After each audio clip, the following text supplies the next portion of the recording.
I think we're live. This is After Hours. And I'm joined by some incredible human beings. And in case you're wondering what happened to everybody, like how did we get so big and diverse? Well, this is a very unique group of human beings. We call them the Pro members, and they're all here. We just got back from Adobe MAX, and we're just continuing the content love and the live stream, and we've just been producing so many things. I'm not going to introduce everybody. There's so many of you guys, and it's so great to see you. My only regret is that people who were here yesterday are no longer here. I mean, they're still alive, but they're just at home. You know what I mean? They survived. Pour one out so for the this homies. is After Hours with the Pro members. And the Pro members are basically people that are part of our exclusive coaching community. There's 280 of us, and we run from all different sizes, shapes, solopreneur, freelancer, student, to people who have really multi-million-dollar agencies who are part of it. And it's just this community that makes what we have so unique and precious. So there's no agenda. We're just going to have a conversation, and we're going to go real deep like that. There was like a robot voice thing that was going on. Okay, so I think we're just kind of at the end of one conversation, so this will be the beginning of the next conversation. So what's hot? What's on your mind? Let's get real and let's have a conversation. Who wants to start? You can't do that, Mo. You have the mic. No, you have to start. You were in that position for a reason. Why don't you just start? You don't even have to start with a question. You could just talk. Whatever you want, man. I'll be monitoring comments on YouTube. You're going to monitor comments on YouTube? Yeah. Go ahead. I feel like there's been a lot of discussion, people that are already in a really good place with their business, but they can't see that they're in a good place.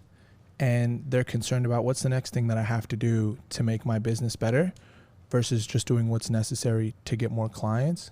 And I think I'd like for us to talk about that, because this past week, I've been learning so much from other people and seeing other people's work, but hearing them say that I need to do this before I can get clients. I need to do this before I can get clients. And it's like, do you not see how amazing what you're doing is already? Like you're in a perfect position to already get clients.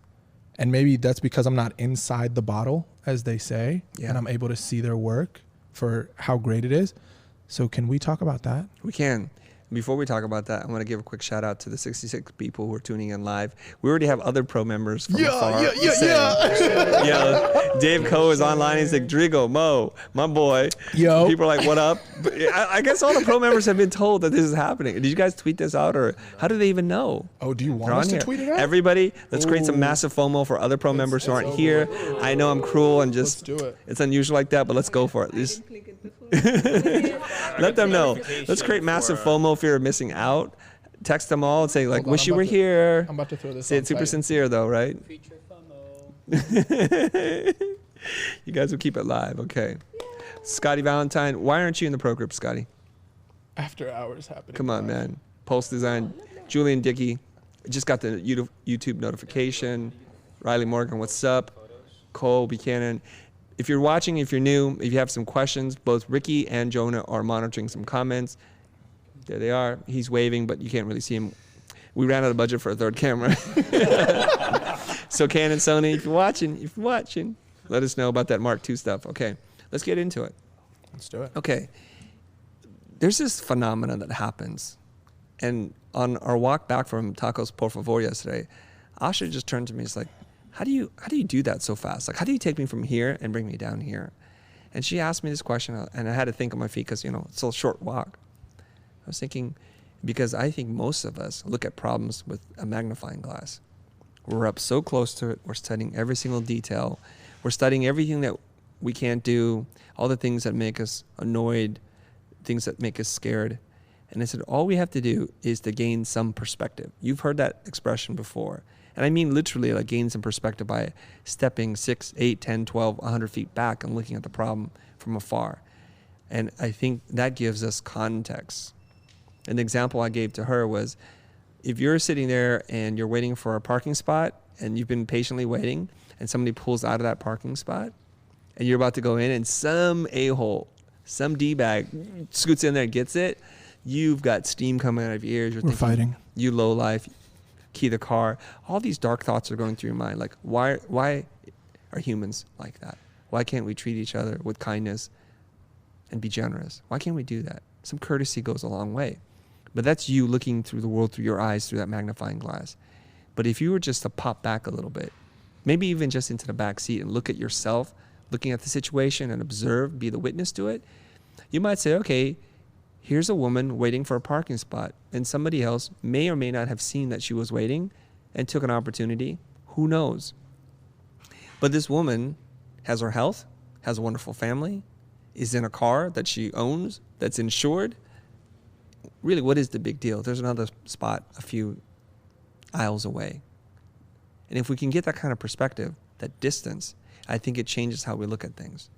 So Mo, you looking at anybody else here can see their problems so clearly. You're good enough. Or tweak this line, or talk about a user benefit instead of talking about yourself. It's so clear. And they can just as easily turn around and say, Mo, here's your problem. Here's your challenge, and you need to overcome it. How do we do this for ourselves? How do we get this kind of clarity? Now Asha's ready. She's primed. Go ahead. A little bit closer to Mike, yeah. I like that metaphor I see now very clearly. I used to have that in my family values, like you see very positivity in every aspect of your life, like especially teaching my kids, or just we are alive today. That's the best blessings. Yes, it That's is. what you should see. Like when you get up in the morning, be thankful like you are alive today and you can get to do so many things. But I was not implementing the same thing in my business. So today in session, I was looking at a bigger problem where I want to reach. It was like 100 doors away from me. Yes. But for that, I was not there for the 10th door, or I was not able to see that I'm talented, I have work ready, and the canvas is ready to paint. I just need to take a brush in hand and start painting it. So I see that metaphor now from my personal life to how to implement in my business, and it enhanced when you told me that car parking example. Yeah. So thank you. You have incredible clarity when it comes to your children, and you can see them. And you know that if they just change a little bit, they would have more happiness and success, and everything would work out. But right when it comes back to us, it's like, wait a minute, different rules apply, right? And now hopefully, if nothing else, try to just insert a little pause between catalyst and reaction. Like something makes you react, just stop a minute and kind of observe what's happening in your mind. And then you can choose how you want to react. Yes, choice is Right? in our hand. Pretty much. Sorry, I just wanted to jump in real quick. I was talking to Alec earlier, and he was talking about everything that he failed on, and he was saying that he's like, man, I was following Chris and I'm following Mo and this is that and that, and referring to you. And he's like, and they're killing it on Instagram and they're doing all these things, and I'm sitting here and I'm struggling and I'm just falling behind. And he got super caught up in his failures, and for a second he paused and he was like, but then I thought about it. He was like, I'm doing so much other good stuff in other areas, and I've been so hard on myself when it comes to this one specific thing. And that's what a lot of us, I feel like, do. We get caught up in the bad because the good is so abundant, because the good is the norm. Like, we're used to succeeding and we're used to kind of having good days, or at least average days, but the bad sticks out so much because it's so rare that we don't really know how to cope with it, and we give it a lot more attention than it should have. And that was what he was saying to me earlier. And he was like, I just took a step back and changed my perspective on it, and it was like, I may have not won in this one area, but at least it gives me a chance to go back and succeed again. And that's how I've been framing the things that we've been doing here. Even though we haven't done the best before, it still gives us a chance to reframe and, try again. I have a different take on that. I think that was excellent, Chris. Well done.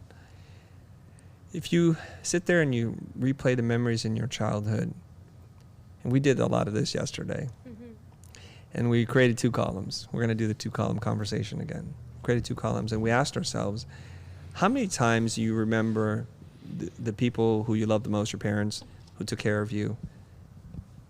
How many times did they praise you for doing something right? And make a list. Just follow through the thought experiment. And then put that list away for a second. And then the second list, ask yourself, how many times did they tell you you did something wrong? And I'm pretty sure that list is in multitude longer than the other list. So we've had a lot of training finding the things that are wrong. We've had not a lot of training in pointing out the things that are right. In fact, when you think that you've done something right, what is the response that you get? Don't let that get to your head. Getting too big for your britches. Stay humble. Be humble. So even if you are able to acknowledge that you've done something right for yourself, you go right back to the no. The default voice is do not take credit for the things that work out. So no wonder Alec is sitting there thinking, why can't I kill it on Instagram? What am I not doing right? Versus what am I doing right, and taking credit for it, acknowledging it, and being grateful for that. I think that's probably why it's so easy for us to point out what's wrong instantly. So sometimes if we really just want to connect to another person, just sit there and look at them, listen to them, make them feel like every word that they say is important, and then try to find something right. And you will shock them. It's a shock to the system. And I was having dinner with some of the directors from a very prominent type foundry, and we were just chatting, and they asked me this question. He says, Chris, what's the best reaction you've gotten from an audience? Because we're talking about a global audience and they do different things. And I decided to take the conversation a slightly different place than I normally do. I said the best reaction I ever got actually came from, of all places, Dublin, Ireland. He's like, what do you mean? I said, well, I'm doing this workshop. It's an all-day workshop, and these are not young people, they're professional people. And we got to the mindset part of the day. It's towards the end of the day. And we're doing some deep mindset work, and I asked the group to think about this.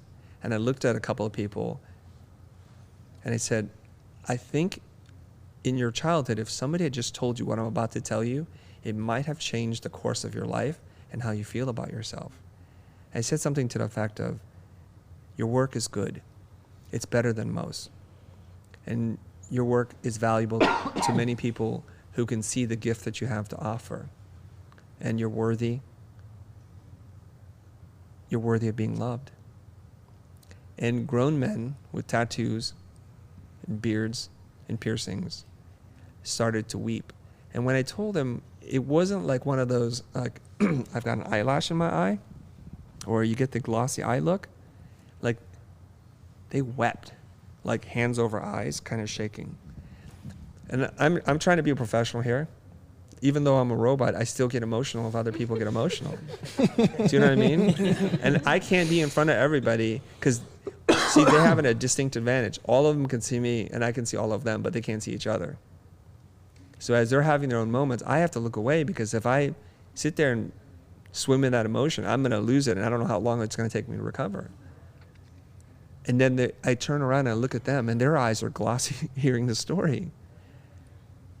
We all could just use a little love, some positive affirmation. I don't mean to blow smoke up people's butt or anything like that, but just to point out in a very genuine, honest, earnest way, this is what I like about you. And every time to the T, if I say this in a quiet room to a hard person, doesn't matter what shape or size they come in, most of them break because we're not used to hearing that. So here's what we can do. We can't control what other people say to us, right? We can't. But we can control how we react and what we can say to other people. So if not now, at some point before the weekend's over, find somebody. Tell them what they mean to you. Tell them what they're good at. Just say one thing. You don't have to go crazy. And say it with feeling. And if you don't have anybody that's close to you, tell it to a stranger with no other motive except to appreciate them. Mo, you trying to ruin the audio podcast of this? I'm sorry, my my vocals. You got your lungs? Yeah, my lungs are coughing up a little bit. You didn't choke one time. You didn't cough one time, and here you are coughing away. All right. I do have something to add though, because you asked us a really good question. You need to speak right into the mic. Yeah. Oh, right into the mic. Am I good? Okay. You asked us, how do we have perspective for ourselves? And there was a PM call during the pro group, shout out to the pro group, that you said we have to be able, you said that we're good at answering other people's questions, like you said earlier today. So how do we do it for ourselves? And you said to create a prompt. write it down and try to answer that question for yourself. Can you talk a little bit more about that and why it's so powerful for us to do that for ourselves, whether it be a business problem, whether it be a perspective problem, gratitude, all of these different things? Yep. Because we can't wait for other people to just tell us good things either. Right? That is true. There's a couple things. First thing is, when you write down what you're thinking, you're translating a very complex thought process baked with emotions and feelings and jello, and then you make them concrete. The act of writing gets you clarity on what it is that you're thinking, and sometimes we just need to fool ourselves. Because inside our mind, everything makes sense. The echo chamber, things bounce around, and you have one feeling. By the time it hits your mouth, it becomes a different word. And that's why people say to each other, like, you don't understand what I'm saying, even though literally I understand the words, but it's because you don't understand the emotion that I can't communicate to you right now. Daniel's having a flashback right now. He's like, yes, please. I just had that relationship issue, right? You guys hear that. You know what I'm talking about. Hi, Monica. So there's a feeling, and it gets to words, and it comes out wrong. So we just need to make the practice of translating those feelings into words and look back at those words and like, did that capture what I was thinking? And the beauty of the English language is this very complex language. There's so many words. My wife's like, why are there so many words to say the same darn thing? Each one means something slightly different. Different context, different power, different intensity. And so we need to be much more mindful in the words that we choose to express our feelings and to code emotions and experiences. So when you write it down, I think that's just a trick to make it concrete, and then to step back. And this is the part, it's distance. It's always distance. You know how when something bad has happened to you with time heals all wounds. With distance, you can see it with greater perspective. The distance is what allows you to do that. So when somebody insults you, somebody offends you, does a wrong to you, the distance, like, maybe it wasn't that big of a deal. And, they were having a bad day. And now I understand the 3 things that I did that contributed to that moment. And that's the distance. So if you record yourself and you watch yourself later, that's a great way to get distance. And writing is the easiest, most convenient way of recording. So go ahead and write something down, like, what am I grateful for? That's a prompt, and then you can start to answer that. You can also do what Daniel's doing, which is to switch hands. That's a trick too. So if you're dominant right, use your left. And see what happens. Some crazy stuff comes out. And it may shock you. So I really like the part of what you said, that when you write down, you get more clarity. And so I went to a recent conference in Tony Robbins, and in meditation also we learned that when you write, you invite. When you write, you invite? Yeah, when you write, you invite. So whatever the things we want to happen in our life, we just want to visualize that and write down. So you're inviting that energy, and you're making it happen visually, like in your head already. So it's going to happen. So if you want to see yourself in 5 years at that goal, you're wearing this, you are in this house with this furniture, you have complete imagination about it. And when you write down, you are inviting that thoughts towards in your life. You are opening the door. So that's completely, I agree. You write, you invite, and That's get great. more perspective. I mean, I think that's like a big part of affirmations, and something that I see a lot more people practicing nowadays, and it's just becoming more self-aware of the things that you actually want in your life and put them out into the universe makes such a big impact.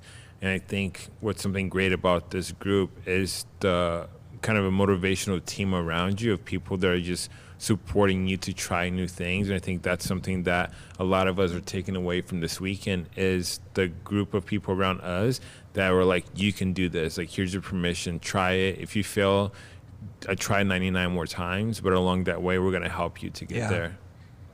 I just want to point out that Post Design paid $2 to have Mo stop coughing. Literally said, Post Design said, Mo, stop coughing. Who said that? Pulse Design. Pulse Design. Are you going to pay me? No, they paid me. Oh, they paid you. Just either get rid of you to stop coughing. Okay. Vern Fields gave us a couple of bucks for my tears. No fighting. Okay. Just letting you know. Just letting you know what's happening on the internet right now. I see you pulse There's design. 171 people now tuning in to this conversation in case you just joined us. I'm talking to this wonderful community called the Pro Community, and they're part of my extended family. There's 280 of us. Unfortunately, all 280 people couldn't fit in the building or the plane, but there's about 10 or so of us here. You need the mic? Yeah. Yeah. We're doing after hours. We're going to get deep on a few topics. Go ahead. I think I have a good question. You do? I'll be the judge of that. All right. Go ahead. So one of my problems is sometimes I feel I'm not precise with my words. Yeah. So how can I get more precise with them? How Yeah. can I build that expertise or that skill? I hear that writing is one. Yeah. So you are like me in a way. We're both ESL, English as a second language for people who don't know. You're originally from Venezuela, right? Yes. And you're like living up north, but it's tough for us. Like there's a language and a way of thinking and speaking. And there's some studies that have been done too about how language can influence the way we think about the present and the future. What is it called? Sphere of worth theory. And it's about language. Beautiful. Beautiful, Ricky. What a contribution. Awesome. Sphere of worth. It's like a tongue twister. I could barely say it myself. And I think it's just like everything that you do in life. It's deliberate practice and intention. So a while back, I remember studying for the SATs and trying to memorize vocabulary words and thinking like, why do I need to learn these words? I couldn't see the benefits, so I didn't make a great effort to do that. But then I realized even in not trying, I still remember some of those words and can use them. And it's pretty powerful to be able to find the exact right word to describe what you're thinking. There's a couple of things. I would encourage you to watch really well-written dramas, like movies, with subtitles on. For me, hearing it and seeing it in use with visual reinforcement of subtitles helps out a lot. There's a beautiful dark movie called Angels and Insects, and just the way it's written, it's just amazing. It's a dark movie, I'm just letting you guys know. Okay? Those of you who have seen it, it's dark. Okay?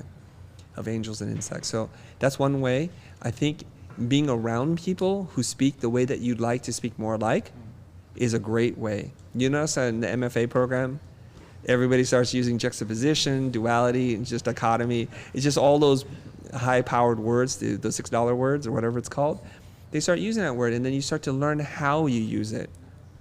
And it's an interesting thing. There's a bias, conscious and unconscious bias, that when we hear people use the same words that we use, we feel connected to them, like we have similar value systems and beliefs, and there's instant connection. That's why when you get dropped into certain cultures, like in the South or in hip-hop communities or in Silicon Valley, they all speak a certain way. It's like, you are one of us. You know that.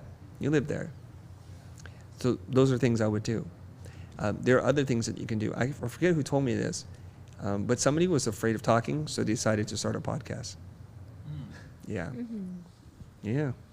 So write, speak, hang around with people, watch, consume, and eventually your language will change. And if you have a friend, a partner, a lover, a husband or wife, whatever it is, give them permission, especially if they're native English speakers, to correct you every time you screw up something. Some people are annoyed by that, and some people are very conscious not to correct other people because it's rude. So you have to invite them to correct you because you don't want to make the same mistake. Okay? There was a bit on one of these late night comedy shows where our president, Donald Trump, Mr. Trump, he makes up words all the time. And they're like, nobody has the cojones to tell him, not a single person, like, you just made up a word. So he keeps repeating it over and over again. Yeah. So nobody's doing him any favors. That says a lot about the people he has working for him, his circle, and the energy he puts out there. Perhaps he's the kind of person, perhaps, I'm only speculating, I do not know, the kind of person where if you correct him, that's the end of you. So that's a person surrounding themselves saying, you can never correct me. Because that would be horrible. Like if each one of you guys heard me make up a word, please just correct me now, correct me later, but correct me because I don't want to keep using the wrong word. Is that okay? Yes, sir. Thank you. And I have nothing but admiration for anybody that's learning a second language, because I barely can speak English myself, right? So to learn 2 languages. And one of the most beautiful things is if you speak with an accent, do not try to get rid of your accent while you're still learning. Because speaking with an accent is a signal to other people, yo, I speak your language better than you speak my language, okay? So when you suppress that accent, they're like, what is wrong with you? Why can't you conjugate that verb? Why are you using the wrong tenses? And Asian people, Chinese people in particular, screw this up all the time because there's no female male. So they always screw up. They'll say, the father, she said this. I'm like, no, it's he. And so it's scrambled in their brain. So it's funny until you learn that in Mandarin, there is no female male. Whereas in the French, everything's female male. It's like, it's super complicated to remember. That bicycle is this, the car is that. Okay. What else we got going on? Other people can speak. No, but I didn't mean it like that. It's just anybody that is not even near a mic can speak. Go ahead. But you have to speak right into the mic. I relate to this a lot because I studied in other language. And it is very hard to remember certain words when you are reading books or something. It's not recorded quickly in your brain. So I'm a slow reader. So how do you suggest on that? Like, what do you suggest on that? How did you get better in your second language? One of the cool things about growing up with my particular parents was that they wanted us to learn English and to assimilate into American culture as quickly as possible. Whereas some of their siblings wanted them to retain the culture of the old ways. So it's quite interesting. And I find this to be a strange phenomenon that we are many, many years removed from the fall of Saigon. The fall of Saigon was in 1975, April 30th, right? I think. And who's that? That's you, Bo? Okay. And that there are people living in America that are first or second generation Vietnamese American that still speak with an accent, that still hold on to this culture. And I think it's wonderful to preserve culture, but another thing not to adapt to your new homeland. And it's a strange thing. So my parents encouraged us to try to learn English.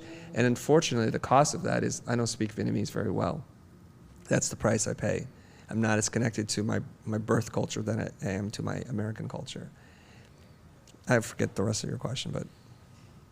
No, I'm just thinking. Wait, the mic. I'm just thinking about the words you said. You use the word wisely, how you relate to the person. So how do we relate to our clients, what language they are speaking, and to speak in their words? Okay. Do you hear me? Yes, like, you can pick it up. You can pick it up really quickly. Like they are talking in certain kind of word languages or style. Yes. So just to make them familiar and a part of it, so we get connected very fast. Yes. How do you use that?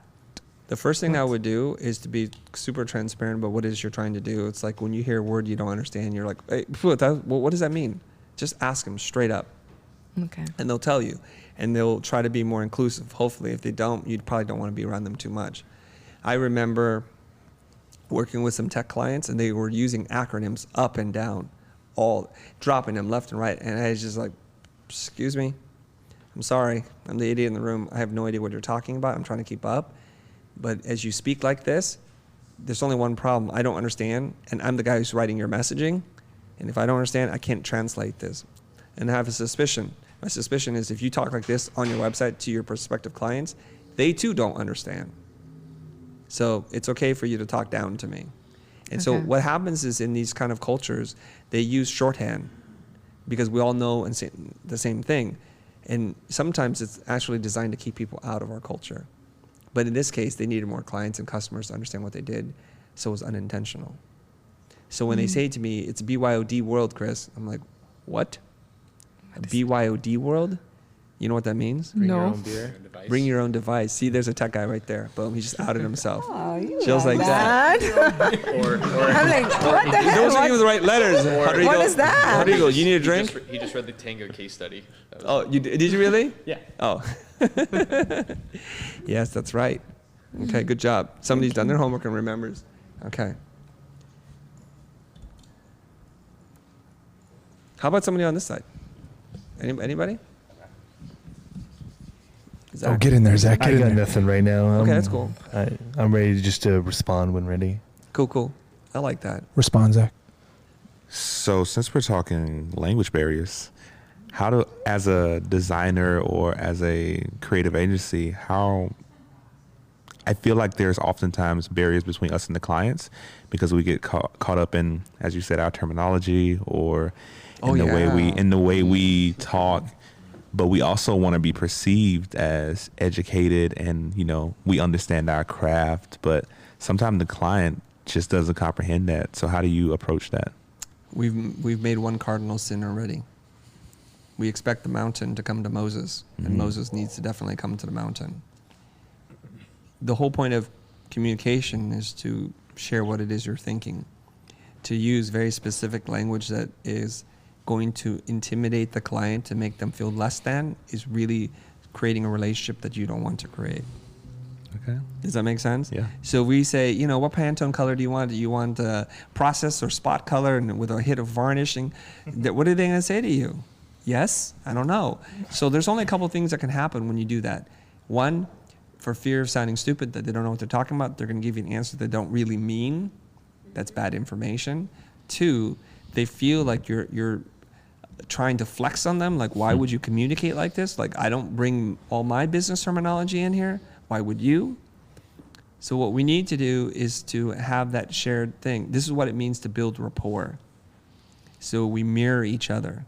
We have to find common ground. And you guys have heard me say this. I'm going to keep saying this. It's like whenever a problem happens, you're at least 50% of the problem, but you're most definitely 100% of the solution. So whose responsibility is it to communicate to the client? And we make a mistake, and I know this too, and you guys know this. You ever notice how a poser speaks versus an expert? A poser flexes, puffs up, uses certain terminology, speaks really fast to try to impress you with what they don't know. That's usually what posers do. And you notice like really wise people who are knowledgeable experts, they don't speak like that at all. They remember that you may not know any of these things, and they speak to you in a way that you can understand. Not to speak down to you, but speak to you at a level you understand. And that's really, really important. So you may say to your clients, do we want to do a 3-camera setup with shooting at 4K 24p? And they're going to turn to you like, what? Why would you speak in that language versus like, what objective are we trying to do? What's important to you to communicate? And then I will use my knowledge and experience to sort the rest out. They don't know, and they don't care. They just want it to be good. They want to have success. And so speak to them like real humans and you'll be okay. Is that all right? Yeah, I love that Okay, answer. yeah. It's more powerful than you think. Just to add to that really quick, hopefully you're creating a situation with your clients when you're learning from each other, where they're learning from you, and most importantly, you're learning from them. And what I try to do is I try to set up that relationship right at the beginning of the project or engagement. That's great. What a beautiful way to look at it. Instead of trying to set the goal as to impress them, to establish expertise, to set the goal as it's an exchange of information that I want to learn from you. Well, I just come from the mindset that the client isn't the enemy. They're really talented, smart, successful people, and they have the money to hire you for a reason. They've done something to get there, right? So I think if you just come in with that kind of respect and admiration, for them, then they're gonna hopefully reciprocate that with you. And if not, then maybe they're not a good fit. But if you build that relationship early on, you're gonna both sides of the the equation or party will get the result that they want. Yeah. Mason Lawler's giving a shout out to Stanley. He said he met you in Berlin. Stanley in the back. Okay. You know what? I was talking to somebody who has been running her own practice for 8 years. And she needed some help about understanding sales and how to onboard clients and the same thing that we go through all the time. And she's not a pro member, but she's kind of a respected person in the design community. And I was thinking, oh my gosh, I guess there's a lot of people out there who don't actually know the structure and the nature of how to talk to a client, especially a prospective new client. So before I kind of get into that conversation, from somebody who's a little bit newer to the group, who may not have it all figured out, I'd love to have your take on what is the objective when a client reaches out, when you're talking to them. How's that supposed to go? Who's got the mic? There you go. You want to do it? Do it.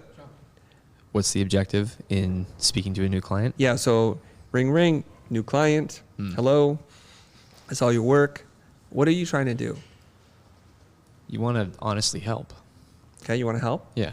And I say honestly because it sounds like we've talked a lot about imposter syndrome and what posers do when they, like, you know, if somebody's using a bunch of filler words and puffing their chest out, you get the feeling that they're dishonest.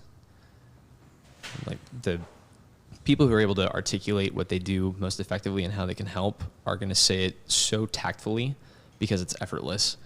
It's like watching a professional athlete do something. They're so trained and well versed in the truth that they're speaking that it flows like honey from their lips. You don't even have to, you know that it's fully transparent and that it's good and there's nothing wrong with it.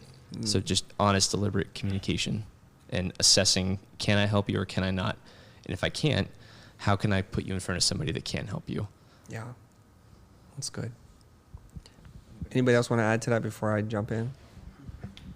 You're gonna figure out what is the problem that you're trying to solve for them and what the goal. At least that's what I try to figure out. What problem are they trying to solve, and what is going to be the goal they were going to try to reach with what to offer them. And having that understanding could lead to a lot of different conversations, but you don't want to let them self-diagnose what their problem might be. I want to have that understanding to make sure that, you know, I want to create something that's going to help them and not create something that they think they might want. Okay, excellent. Go ahead. Yeah, so as well, we try to, what has worked for me is try to build a relationship, not just saying that I'm just here to help you solve your problems.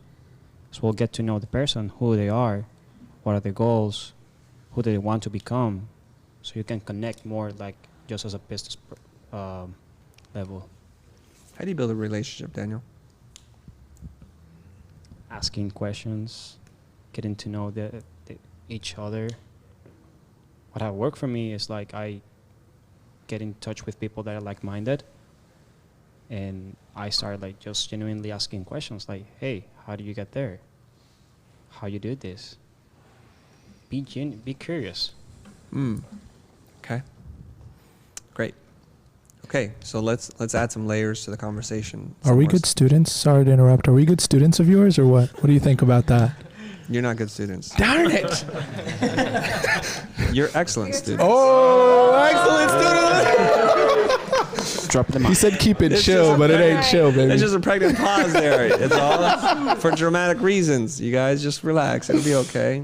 You guys did great. This is the wrong group to be asking. Or maybe this is the right group to be asking, because you guys do know. And so that's why, like, when I snap back to reality and I talk to someone who's not been part of this universe of ours, their answers are like crazy. And I think, no wonder you don't have any clients. So let's help the wider community understand this, okay?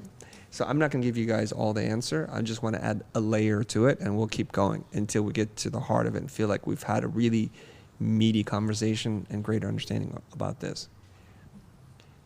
Well, you need to understand that it's difficult to think. Everybody here can agree with that, because all I have to do is ask you, like, what's an important question to ask? What do you want to learn? Like, blah, your brains just melt, right? It's difficult to think, and it's really difficult to make a decision. Just remember those two things. It's difficult to think. It's difficult to make a decision. So when you talk to a client, you're like, so what's the problem? It's like, you're asking me to tell you like what I don't know. If I knew, I would have told you. And so we have to develop language and techniques to do that. So we have to assist the client to think. And then we have to remove the fear of making a decision. And you know how difficult it is to make a decision. I witnessed it many times in the last 48 hours. We'd go out to eat together. Some of you. I'd bring you up. I was like, this is how the menu works. These are options. Consider this. What's your preference? And I said, don't step into the line until you're ready to fire. You know this. Got it? Mo says, yes, I got it. Mo says, I got it. And he walks up, and then he starts asking more questions. Chill out. Chill out. He's asking and asking. And I'm just sitting there rolling my eyes like, Mo, it's just one meal of many meals that you can have. It's not the last meal. 4 tacos. And it'll be okay. So you know how difficult it can be to make a decision. Yeah. The simple act of ordering or where to eat can be enough to send somebody off the deep end. Now you're going to ask your client to make a decision on where they're going to spend $100,000. And you want them to make the decision on the call. Mm-hmm. They don't know you from Jack. They heard a few good things. They saw a few things, but we all know you can see things and you can hear things that don't work out. Because the world is full of people who are faking it. How do they know we're the genuine deal? Okay, so just remember, what are the 2 things that it's difficult to do, Mo? Don't look at your notes. Assist the client to think and reduce their fear of making a decision. Okay, it's hard to think. It's hard to make a decision. So how do we help them to think? We're going to ask them some questions. We have to ask them in a slightly leading way, because it can't just be like, what do you think of the world? Then you're going to get all kinds of answers. So we kind of have to point them in a direction based on some of our knowledge and experience. And this is how we are going to express and communicate to the other person. We're not new to this industry. So the quality of the question then determines the quality of the knowledge that you have. When you come to a doctor, within probably 4 questions, they already figured out what you have. There's a good chance they already know what you have. They're just going through this so that you feel better about it, right? Because they know it's cold season or flu season. And then you come in, it's like, I know it's a flu, but I'm going to ask you some questions, right? Any genetic disposition? What did you do recently? Is anything broken? You know, they go through some things. And you can tell because they ask very pointed questions.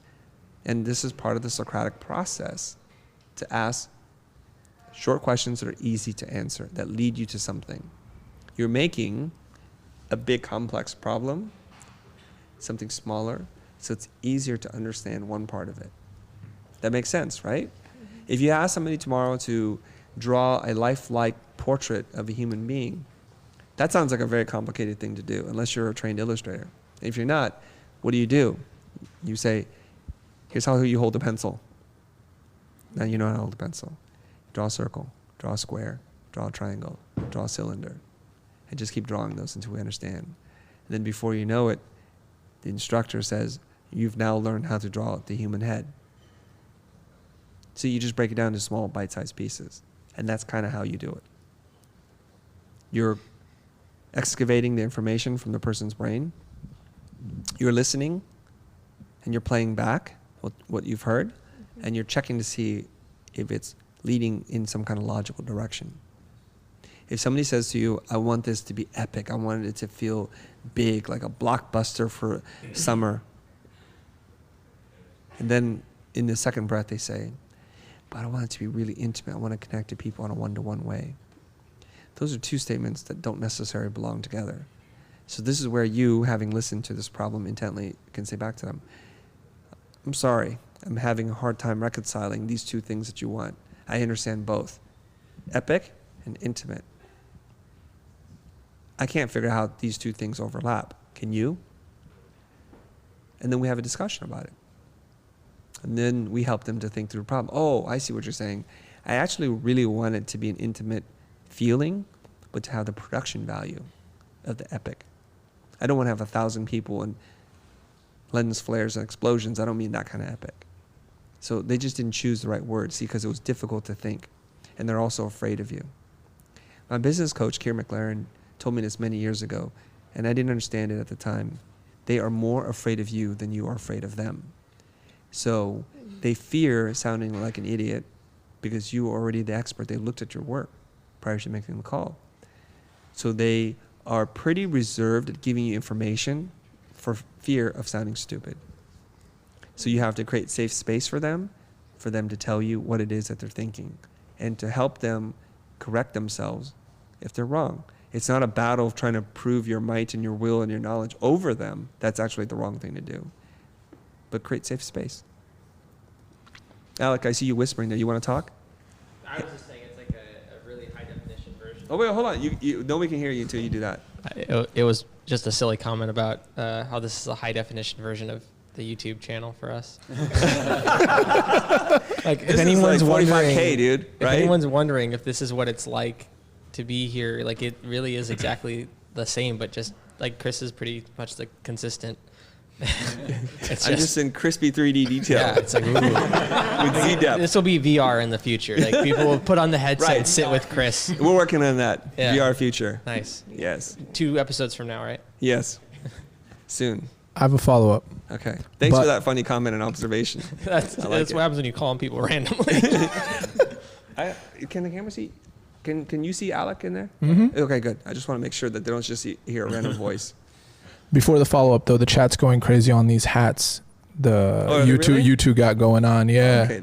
Can you maybe provide us some insight on what this hat is? This is purely coincidental. Like the two Chris's are sitting next to each other. If the two Zachs sat next to each other, the world would just explode. Didn't it almost happen? I think it came did. real close. Yeah. Thank God you just shouldered him out of the way. He's like, no, can't happen. Doubling up on the Chris's. So this is a hat. It's an abstraction. It's a graphic created by Raul, who's also a pro member. And he's really just, first of all, the sweetest guy and an excellent designer. To boot. Big facts. Right, big facts. Mo said big facts, not little facts. And so we had communicated to the community that our mission is to educate 1 billion people to help them make money doing what they love without feeling gross about it. So I started this hashtag 1B-1, 1 billion minus 1, meaning if our goal is to hit 1 billion, can I count you as 1? And then people started using the hashtag, and they now start saying -1.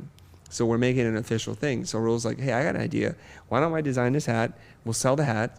It's $35. If you buy the hat, all the profits will go towards a scholarship fund to help people who are in need of the things that we do. And I think that's a beautiful sentiment. Shout out to Raul because he's amazing. He is pretty amazing. Yes. While I have the mic, I did have a kind of a follow-up question, and it's just kind of come from sitting here watching you in person, and it's like, how are you this smooth? Like, how do you develop this this sort of rapport with a client, right? Because like, if I'm a client and I'm sitting in the room with Chris, and every time I say something, he has like the perfect response. It's like, well, yeah, that feels great, but a lot of us aren't that smooth. Like, a lot of us are going to be like, and then we're going to try to come up with like a clever Chris thing, and we're going to be like, just fumble it completely. So it's like, how do you develop the ability to think so quickly, or to not speak as quickly as a lot of us will want to not look like a fool, essentially? That's an excellent question, Alec. Let me try to see if I can do justice to the question. Most of the time when people are speaking, I'm spending a lot of energy, believe it or not, listening. And I'm lucky in this way, and I think I now realize that this is an advantage that I have that some people do not. I think a lot of people have competing voices in their head, and they want to respond so badly because I think somewhere in life they were told if you respond, you let the other person know that you know what they know. It's a demonstration of we're on the same wavelength and same intelligence. This happens all the time. You ever try to complete somebody's sentences before? And then when you do, you feel like, woo, we're on the same wavelength, right? But that happens after you spent a lot of time with somebody. Like, you grew up together and you're best friends, and this is an amazing thing. And twins do this, obviously. But when we do this with strangers and clients, chances are we choose the wrong word. So the first rule is never try to complete the client's sentence. Wow. Good job. Funny guy. In real life, he's pretty funny too. I have to say, the jokes are just as funny in real life. Okay, so Also not very funny. What did you say the other day? That was a funny haha? That was a funny haha. it was good. No, perfect timing. I was trying to set it up so somebody could do it. Since he has the mic, he did it. Excellent. That was a great alley-oop finisher. Beautiful job. The first rule is don't try to complete their sentence. Because what if you do complete their sentence and actually you get it right? You don't know then if they're going to tell you more good information. Why would you end that? Basically, your game plan should be to gain the inside track. When you're talking to a client, you have to realize they're talking to at least 2 other people besides you. At least bare minimum. Just the rule of three. We need three comparisons, three things to measure up so we know we like Alec or not, if he's smart, if he's charming and funny, okay? And the way that you gain the inside track is to let the client give you valuable information. Now, there's information and there's valuable information. There's a difference. So by asking those calibrated questions, you can get the valuable stuff out. So first, I pause. I don't want to complete your sentences, and I'm focused almost always on you. And I find that if I do that, as long as you are able to structure enough complete sentences that make sense, everything I need to know is already in the question that you've asked. All the clues are there. You just have to go in and you have to pick them up. I also will give myself a lot of time and space to think it through before responding immediately. Most of us feel that we have to fill up all the dead space, so we have this natural reflex to say, like, you know, the fillers. We all do them. I try not to. Be okay in the silence. And the first thing that I did when you asked that question was I bought myself some time. And what did I do? Do you guys remember? No. That was a really good question. Yes. He was paying attention, right? I just say, that was an excellent question. And I want to be able to construct an answer worthy of the question. That's like 30 seconds of me thinking right then and there. But it also lets you know I acknowledge you, I'm here, and maybe the next things I say, I'm conditioning you to think that I've really considered it. Right. I think also something I noticed when you said that, and that's why I remembered it, is it made me feel real good. I was like, oh, I asked a good question. You know? Yeah. See? That's how it works. Thank you. Thank you. One thing that's helped me is to also repeat and summarize when working with clients. Is kind of a different way of like helping me get time to speak, like you're saying, Chris, but then also to your point, to also make, affirm to the client that I was really listening to them. And sometimes they do correct me, and that's okay, but they generally appreciate the effort that I put into listening to them, and it does set me up to answer their concerns succinctly, or maybe ask some follow-up questions. I do the same thing a lot, and I find that actually I find a lot of value when they correct me, because it means I made a wrong assumption, right? And so and if I finish their sentence, maybe they wouldn't have corrected me in the same way, where I'm saying what I'm hearing is you're saying this, this, and that. The other thing I get a lot of times when I do that, if I do it right, not every time, but if I'm on the top of my game and I'm channeling Chris Do, I'll say it and they go like, oh, that was better than I could have said it. And that's really weird to me, because I'm like, I'm just saying what you said, but in the vocabulary that I have, right? Which is usually more of an artistic vocabulary. So I'll say, so what you're saying is, and like they'll say something like epic, right? And I'll say, so you're saying is you want this to be something that inspires somebody to take action because of the, whatever, or it excites them to further inquiry based on this. And they're like, yeah, that's way better than I said it. And I'm like, well, it's just your words. Like, I'm just parroting back to you what you said, but just using the vocabulary I have as an artist versus, or as a, a video guy, right, or whatever else it is, take action, blah, blah, blah, these words that I have that, they're not using. Yeah, I think Zach said it really well. I'm going to summarize and put a pin on this one, because you need to know this. From the book Socratic Selling, it's called full value listening. Full value listening, what that means is that whatever the client says matters. Every word they say matters. So the way that you let them know that is you do something called playback. Playback is a summary of what they said. Usually it starts with, it sounds like. It sounds like, it appears to be. It seems like what you care about, in this case, is to be corrected sometimes, because that makes sure that the assumptions that you made were accurate. And if you just repeat 2 or 3 words that they've used, it demonstrates you've listened. And it's important that you use the same words. You can fill in the gaps, but those 3 words that they use are very, very important. In sales, it's about building a rapport. Jordan Belfort talks about this.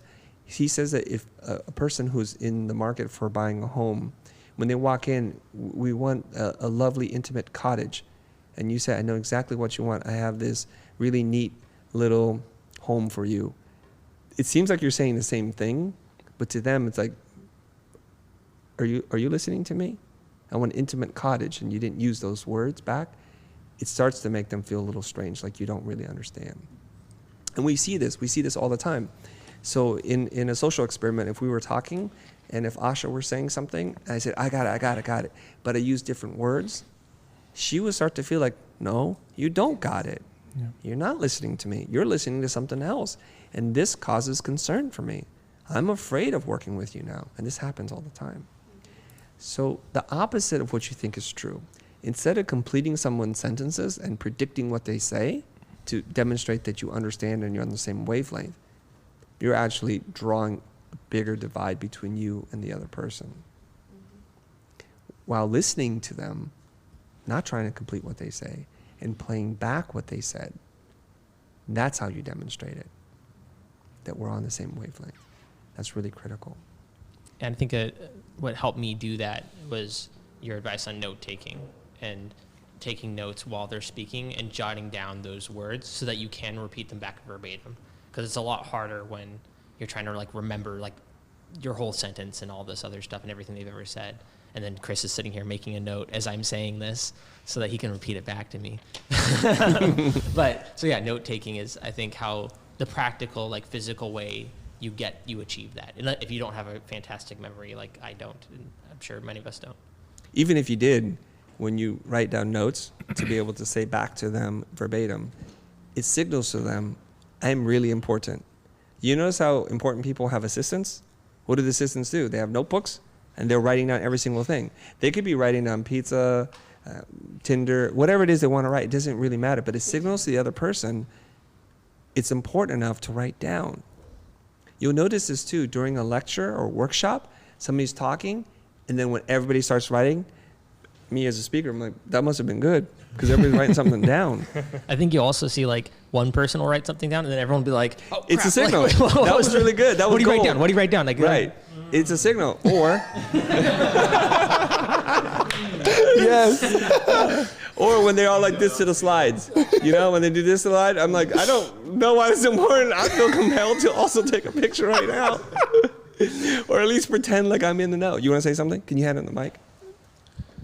I would actually like to argue with that. Please. Because I personally think that paraphrasing or rephrasing is a very important technique when you're talking with someone. Because as not a native speaker, and you can hear this from my heavy Eastern European accent, I cannot possibly get all the words right all the time.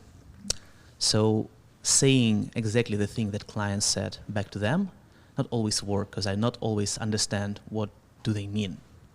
So for me, like the technique which works really well is actually taking what client said and expressing that the same thing in my own words, just to make sure that we are kind of on the same page. And it keeps, it gives me like a little bit of freedom, not to be perfect, not to get like all the words right and say like everything, that client expect to hear from me. But at the same time, it helps me to keep conversation flowing and actually get on the same page with the client using my own tools and my own vocabulary. Okay, I want to speak to this. I think we're saying similar but slightly different things, so allow me to attempt to clarify something here. There's no point in paraphrasing or phrasing or using the same words if you don't understand the words.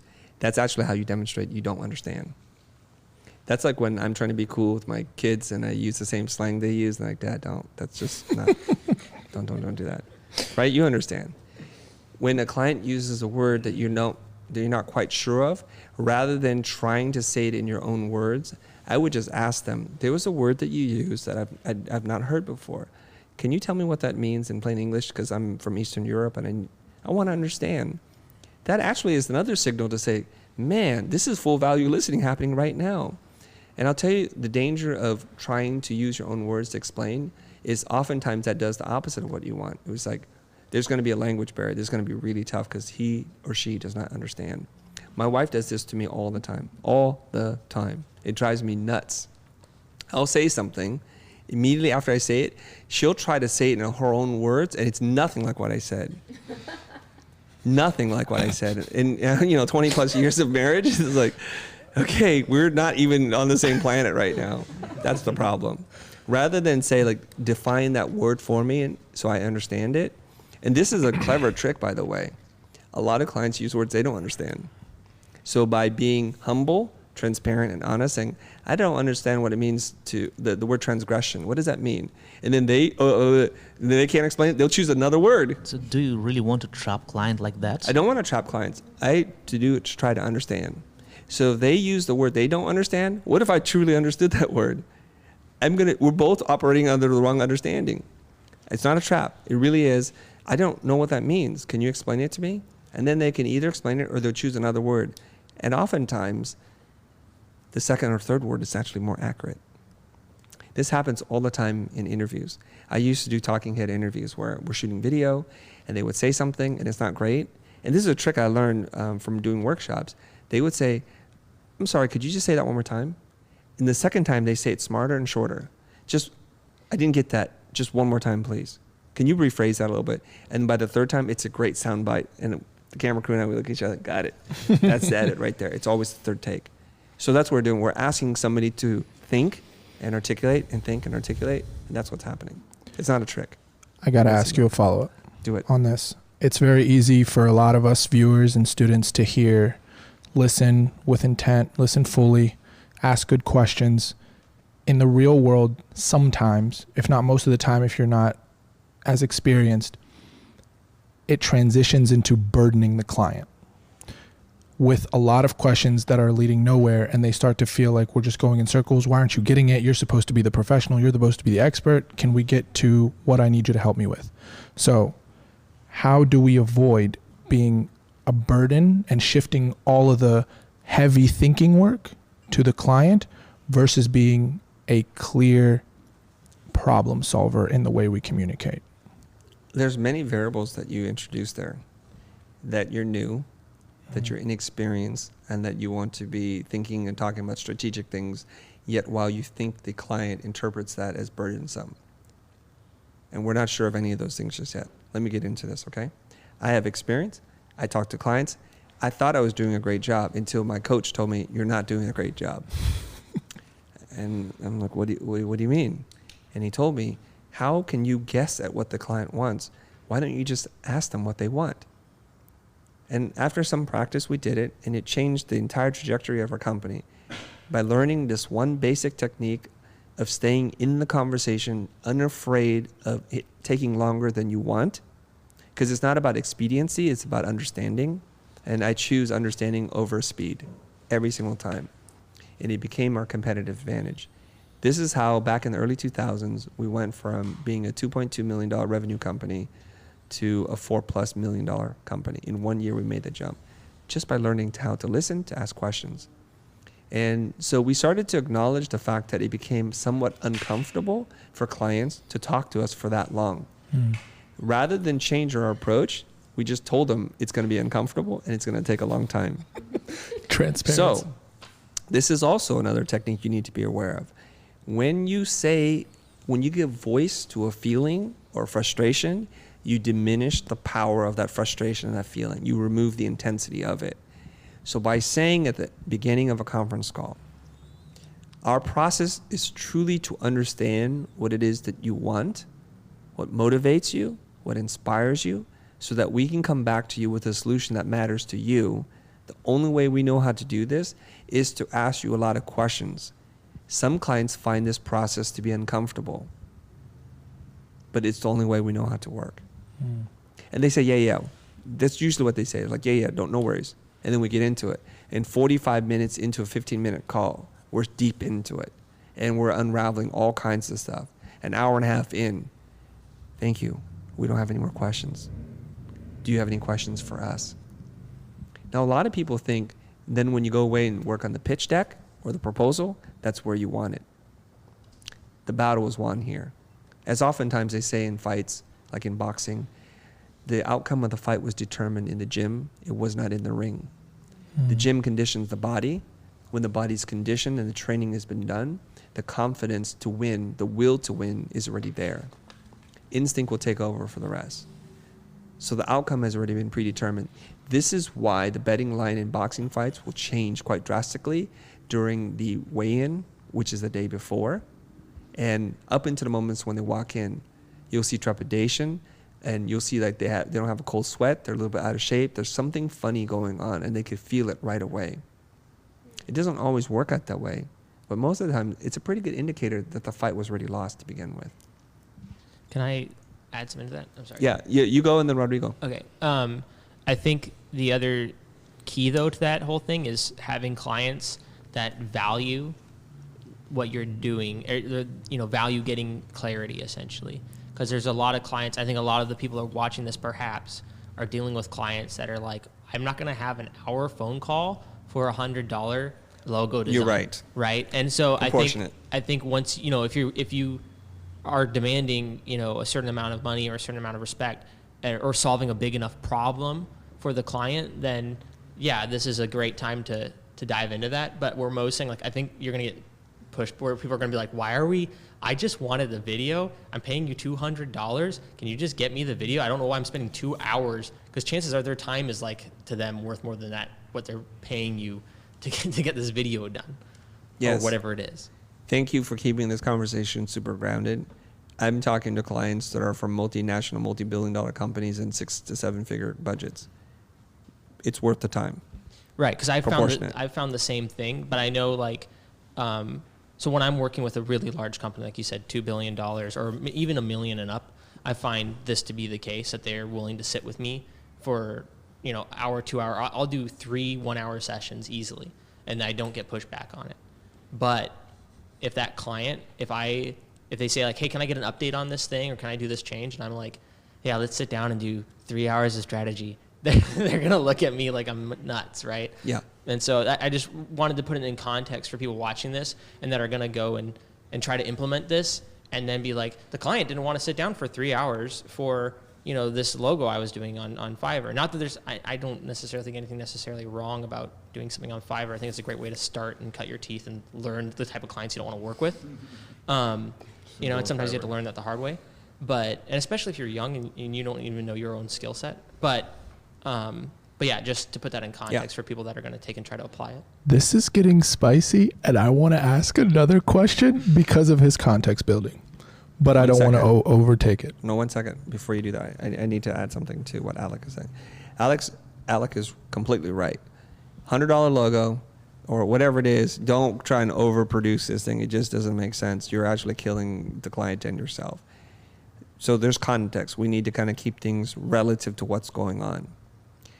And when you start to develop the real skills and this kind of thinking, what you want to do is reduce the 1.5 hour question down to 2 questions. That's it. Take your 2 best questions and ask them up front. Why do you need a new logo? Why not do nothing at all? And why would you want to work with me? And then let them tell you, and that's it. Right. I think it's because it's also not worth your time to sit with someone for 3 hours, for 3 Big weeks, facts. right? And when you're getting paid such a little amount, it's like that time's probably better spent getting to the next Fiverr bid, right? That's right. Well, now you've mentioned it 3 times, so we'll go ahead. I'll defend it too, by the way. No, it's okay. Go ahead. You want to say something before I ask the question? I remember go ahead. Oh, yeah. Go ahead. Mine's more of a follow-up based on the conversation. Something I recently dealt with is I had a really great conversation with the client, and they're like, send me the bid. We talked numbers before I left, and they're like, send me the proposal. And then I got ghosted. And I guess, and now I'm more in the process of following up, and we're taking a turn, but I kind of like, what's your process in following up with a potential client that you really haven't heard back from, but seems super eager to get started? Okay, I want to do that, but I need to stay on topic with this before. Okay. I want closure on that. Yeah. I'm writing it. Go ahead, Mo. So, we got designers out here, videographers, all these people that are cooking. UX. We got people effects, out here. Motion graphics. Yeah. We got every kind We got of person. all the creatives. We pretty much do. Not everyone is dealing with 6 million, 1 million, but they are dealing with $100, $1,000 projects. And they're trying to do the thing where they're like, I'm going to ask 2 questions. I'm going to make sure that the client feels that I got it quickly. And they don't dedicate an hour and a half. And then they're suffering on the back end with endless rounds of revisions. And now what we're saying right now is like, yo, don't sit for an hour and a half with a client that's paying you $200 to $1,000 because you want to flip that quick and not overproduce. So my question becomes, how do we ensure that in those two questions, we get enough information to not be burdened with a lot of laborious work on the back end because we didn't gain enough clarity on the front end? Let's role play. Let's do it. Now, after hours, we don't role play. I'm just saying, this is supposed to be chill, relaxed vibes, and it's just like deep conversation. You can cook dinner, you can wash your dishes. Pro group after hours, what's up? You can shampoo your hair, you can do whatever it is you want, and all of a sudden it's like, ooh, role play. Now it got real. Okay. But that is a problem, right? I don't know. Let's try. Who am I? I'm ready to try. And then I still have to get back to the Fiverr question, but let's do that. And then Enrico's question. So now we're stacked up with content here. Okay, let's go. So Mo, this is give me the setup, and then I will play the vendor and you will play the client. Give me the setup. $1,000 video. I need a video. We need to build awareness in the community on the business. No, I don't mean that. Oh, just sorry. Yet. Like, give me the problem framed again, and then we'll jump into it. Yeah, the problem is we said that with these lower budget clients, we should be able to get the discovery sales engagement out quicker because it's not worth our time. Yeah. So the problem becomes when we do that, we suffer on the back end with ill communication, not enough communication, and then these endless rounds of revisions that happen. So we are now still having to do the hour and a half after we've created something. Got it. Yep. I'm ready. So the setup is the client doesn't have time, doesn't want to give you time. And if you do the project, you know it's going to go sideways and you're going to pay for it one way or the other. And it's not a $6 million project. It's $1,000 project. It's fine. Yep. Okay, go ahead. Someone said, who brought Drake here? 1,000. He said 1,000, right? Yeah, just to keep it relevant to Keep it- everyone. yeah. I think 1,000 is good, yeah. Pretty much anybody in America, $1,000 video, that seems like, yeah. You're starting out. Just great. starting out, yeah. So go ahead. Start it up. What's up, Chris? Hey, Mo. I'm super glad you can take this call. I was hoping that you could cut up one of those banger videos that you make that I see on your website. I'd love to do that for you. What's your budget? I have $1,000. $1,000. Is this video important to you? I think it will be if you do it. What problem does this solve for $1,000? Trying to build awareness. No one's walking into the store. Okay. So how much awareness do you want it to build?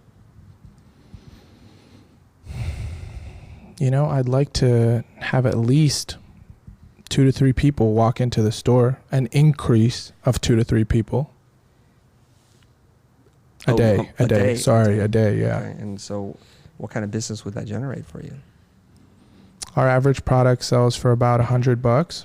So you're looking at about $200 to $300 worth of increased revenue. Okay. So let's say 250. We'll split the difference. That sounds good to me. Times 30 days.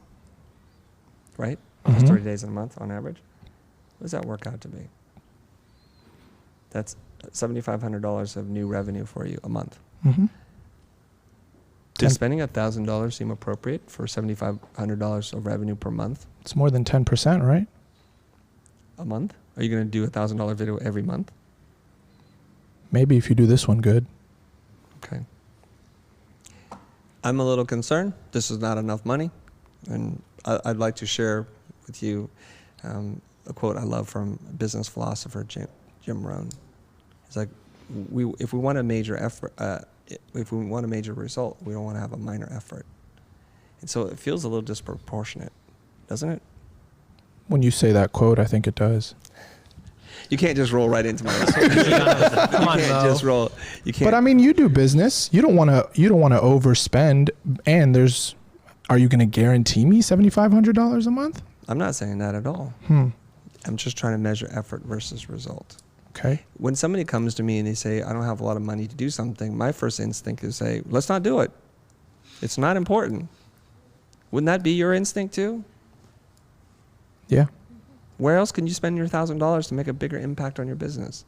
Because I don't want to take your money to do something that's not important. Is it important or isn't it? I mean, I think it's important. Not $1,000 important.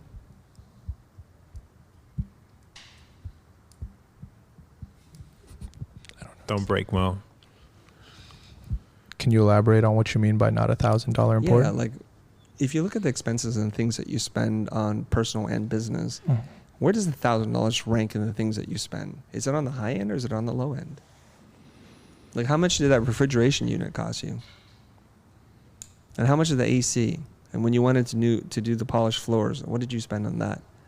And how did that have any material impact on your business? You see what I'm saying now? I do. And I saw the BMW parked outside, the 5 Series, the M5, and I think, you see what I'm saying? That was really important to you. So I find that in my life and my experience that people tend to spend money on what they value. That makes perfect sense, don't you think? Yeah. Like, if you like a fancy pair of pants, you'll spend the money for that. And if you don't, you'll buy the cheaper version. So when somebody comes to me and says, I have a real business problem, Chris, and I want to spend 1,000 big smackaroonies on it, I don't think that's a real problem. And let me just caution you on this. I know what happens a lot of times. Businesses like yours see other businesses produce video, and then we have video envy. And then we create it just to say like, yeah, we're keeping up with the Joneses. I don't know if that's good use of your money. Now, in order for me to do this properly, I'd probably have to spend quite a bit of time sitting down, talking to you about what the purpose of the video is, what your goals are, and how it may or may not work, and if it's going to even be targeted to the right people. That's going to take a long conversation. But it would seem disproportionate, the length of that conversation, for your time and my time to talk about a $1,000 problem. What would you like to do? I don't want to spend more than that. Then you shouldn't. But I'm probably not the person to do that for you then. And I would encourage you not to spend that money with anybody, not just me. What would you like to do? Probably find somebody that can do the video for $1,000. That is your prerogative. Can you recommend anybody? Yeah, I hear there's a site called Fiverr. You could do it for $5. Thanks, Chris. You're welcome. Best of luck, Mo.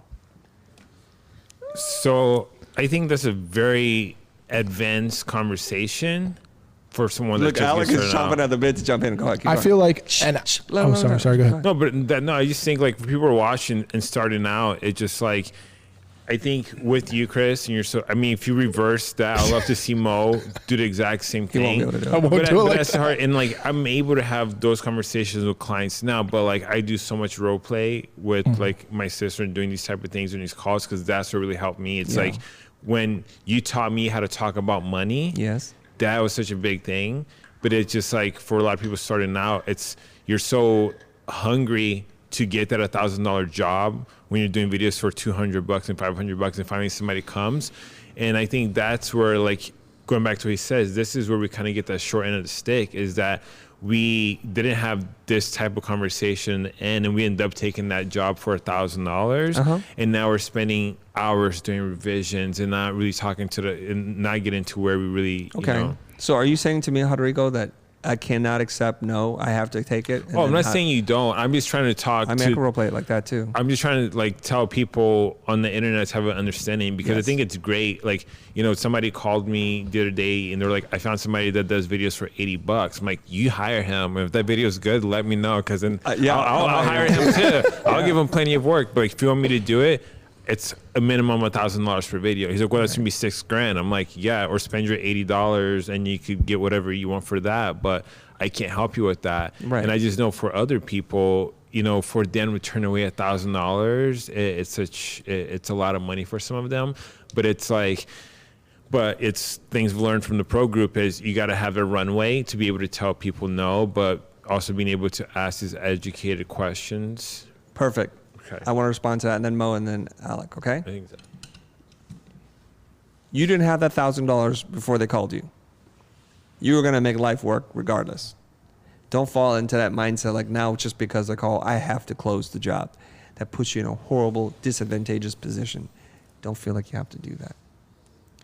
I have another way. If you had set the parameters as, Chris, you can't say no to the client, you can't refer him to Fiverr, you must book the job, I got another way to do it. Should we jump back in? Yeah. Okay. He didn't give me that parameter, so he boxed me in. I didn't. So let's do it. So we're not going to do it from the beginning. Okay. It's just you want to spend $1,000, right? And that's it. Okay. Where are we at in the conversation? We're kind of at the I didn't want to do it, but you're like, that's all I got. Okay. I really, really don't want to spend more than $1,000. I understand. $1,000 is a lot for you. I hear your concern. I'd like to propose something else. Please. I'll do the video for you for free. If we get the results that you want, I'd like a percentage of the results. Can we do that? No risk to you at all. That sounds fantastic. What's the percentage that you're thinking? Well, we're talking about measuring the difference between traffic and revenue that you get. There's lots of things I can't control. So all I want to do is get paid per new customer that walks in your door. How about, since you say each customer is going to spend $100 with you, let's go half, $50. No risk to you. I take all the risk. And I rely on your honesty.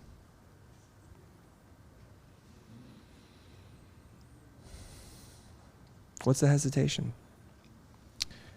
I'm concerned that you're going to make a banger video. All I do is make banger videos, Mo. I know. I see them on the portfolio, bro. Big facts. Big facts. Big facts. That's why I called you to begin with. Yeah. And then we're going to get a lot of clients in the door. And then I'm going to be out 50% of that revenue. What if it exceeds 1,000? It's going to exceed 1,000. That's the whole point. I take all the risk. You know who Peter Drucker is? I've heard of it. All profit comes from risk. Mm-hmm. I'm taking all the risk. Or you can just pay me what I'm worth and you keep all the profit. What are you worth? 4,000. That's the minimum. Break. You need time to think? No, I was going to break. I was going to break and ask you a question, but that's a yes. You just want to jump in? What am I getting for 4,000? A banger video. I'd like to know what a banger video consists of. Show me behind the curtains. We can talk about that later. But are we realistically now entertaining our $4,000 budget? I'd like to put a non-exceed clause on the percentage that you get. Oh, so we're going back to the... No, we're not going back. I appreciate the fact that you're taking on all the risk. But I'm also wanted to be wary that if you get me a lot of clients, that you're not banking $10,000 for one video, because it might not even cost you that much. Let me ask you something. If I can bring in a long line of clients for you, you're saying please don't do that. No, not at all. I'm saying bring me the long line really. of clients. I mean, but that's what you're saying to me. Like, please help me do this, but if it works so well, I don't want to pay you anymore. You just said your minimum level of engagement is 4,000. Right. Let's say that exceeds 4,000. Are you getting paid more than what you need? I see what you're saying. Yeah. There must be some confusion here. I can say that the two options that we have on the table right now is you pay me $4,000, we're done. You keep all the money from that point forward. That's it. You just pay me up front. Easy peasy. The other one is I do it for free, but I take 50% of all new net revenue because I'm taking all the risk. No limits. No limits. Or make you sleep better at night. How about for the first year? Does that make you feel better? You're a wise businessman. I can see that you're doing the calculations in your eyes right now. And you're doing the calculations. If this works, you're going to bring in this much money and you're going to pay this punk kid this amount of money. So you're probably thinking it's a better and more prudent decision just to pay me the $4,000. It's your choice.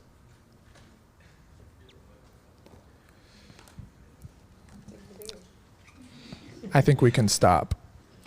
But no, pick a choice. Pick a choice. I want to ask more questions. Okay, but I don't want to extend the. I don't want to extend the role play. But I can go meta for a second and say that when you said that and you broke it down at the end, my inclination was to go for the 4,000. I know. My inclination was to be like, I don't want to risk it. Why don't you just say that then? Let's go back around the role play and say that. Just my true inclination is like, what if? No, just say what you said. I'll tell you how to deal with that. All right. You know, I'm really liking our back and forth here, and you seem really confident at these bangers that you're creating. And I feel like you're going to get me more clients, and it's going to be worth more than 4,000. So I'm going to take the 4,000. Let's do that then. Let's do it. Okay. So I'm going to submit a proposal to you. You just send me $2,000 up front, and we'll get going. That sounds good. Done. Okay, so that's how I get, not that. Okay? I just want to throw... You have your own mic here. One thing, Zach had it. But okay, that's fine. Pretty much one thing that I think is for people just starting out. Yeah. Is something that you did. is that everything's a negotiation. Just because they propose to you that was a $1,000, like it doesn't mean you have to do everything to their certain expectations. Maybe they want a 1 minute video. You could be like, hey, I could do a 30-second video for $1,000. And it just don't get so caught up in the fact that just because that's what they're giving you, if they're not meeting you at your price, you don't have to meet them at their deliverable. And, you know, what you propose, you know, I think it's still something very advanced for someone that's starting out. Mm-hmm. But if you are just kind of getting, you know, yourself out there, don't be afraid to change the scope of the work to meet, you know, something what you consider is fair. Yeah. That's where I'm going to push this back. Okay. That's excellent. I love that the pro group is so pro that they're doing the meta commentary on top of the meta commentary that we're doing. Yeah. Fantastic. We're just looking out for the young, you know what I'm saying? We're looking out for, like, we're putting ourselves on the spot for them. You know what I mean? Everything's being explained. And I love the grounded conversation. I love the meta commentary. This is like you're watching a movie and you're getting the director's commentary while watching the movie as we're making the movie. That's how crazy this thing is. So I just want to let you guys, there's some good news. When we first started, however long years ago, we started this live stream. We had 66 people. It's been slowly, steadily growing. We're at 309, which is a lot for a live stream, unannounced. Yeah.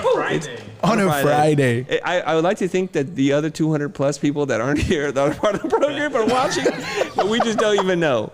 But these conversations happen on a Friday night. They generally happen like it's the end of the week. People are at home and they love the after hours series because you can chill. There's things you can do. And I know this is going to sound super creepy. But it's hilarious. We have fans that are in far distant places like Poland. And they said every time I see after hours is on, I turn off the lights, get some wine, I put on a comfortable sweater, and I just listen and I feel like I'm right there with you. Like this is a dinner party. We need to change the title. This is like after dinner party or whatever it's called. After hours dinner party. Okay, so I know Alec wanted to add something to this. So Alec, and then Asha, okay? Alec and Asha and then Zach.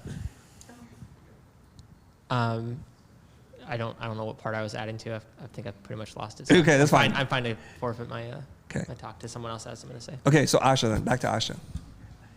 Asha, Zach, and Stanley. Okay. So my question is little Wait, are you on this or are you starting a new thread? Is this a new... I was on the old thread and want to connect. Okay, go ahead. Let me hear your old thread and I'll determine if it's an old thread or a new thread. But it's related to this also because the way you are confidently replying to clients, that is based on that question that how did you think while talking it? Like I saw when Jack was asking you a question and you buy time to think in your head what to ask next, but you at the same time you were talking. So how did you do that dual thing? Okay, that's on topic. How do you do that? Yeah, means we need to think. We need to have time to think and then talk. For non-experienced people, how do you do that smoothly like a butter? He's like, just like take the butter and reply. Smoothly like a butter. Yeah, and I'm like thinking smooth and like asking a butter. that question. Hashtag that, guys. Smooth like a butter. Yeah, smooth like a butter. I love it. Okay. Can you design that? It should be done right now, guys. No, just kidding. No, just stay focused here. Just stay here. It's just we're messing around. Smooth like a butter. Helvetica, bold, justified left. All right, here we go. Smooth like a butter. When I'm talking to Mo, I do feel the pressure. I feel a lot of pressure. I'm going to be honest with you. Because when I'm dealing with the client, it's actually the easiest thing to do. When I'm doing it live in front of you with 300 plus people watching, knowing that this is going to be recorded forever, there's a lot of pressure. So there's a lot of mental control that's happening to say, stop thinking about Asha and how she's going to judge you. Stop thinking about Zach, how he's going to stop thinking about what Alec may say and tear you apart later. Just be here for Mo.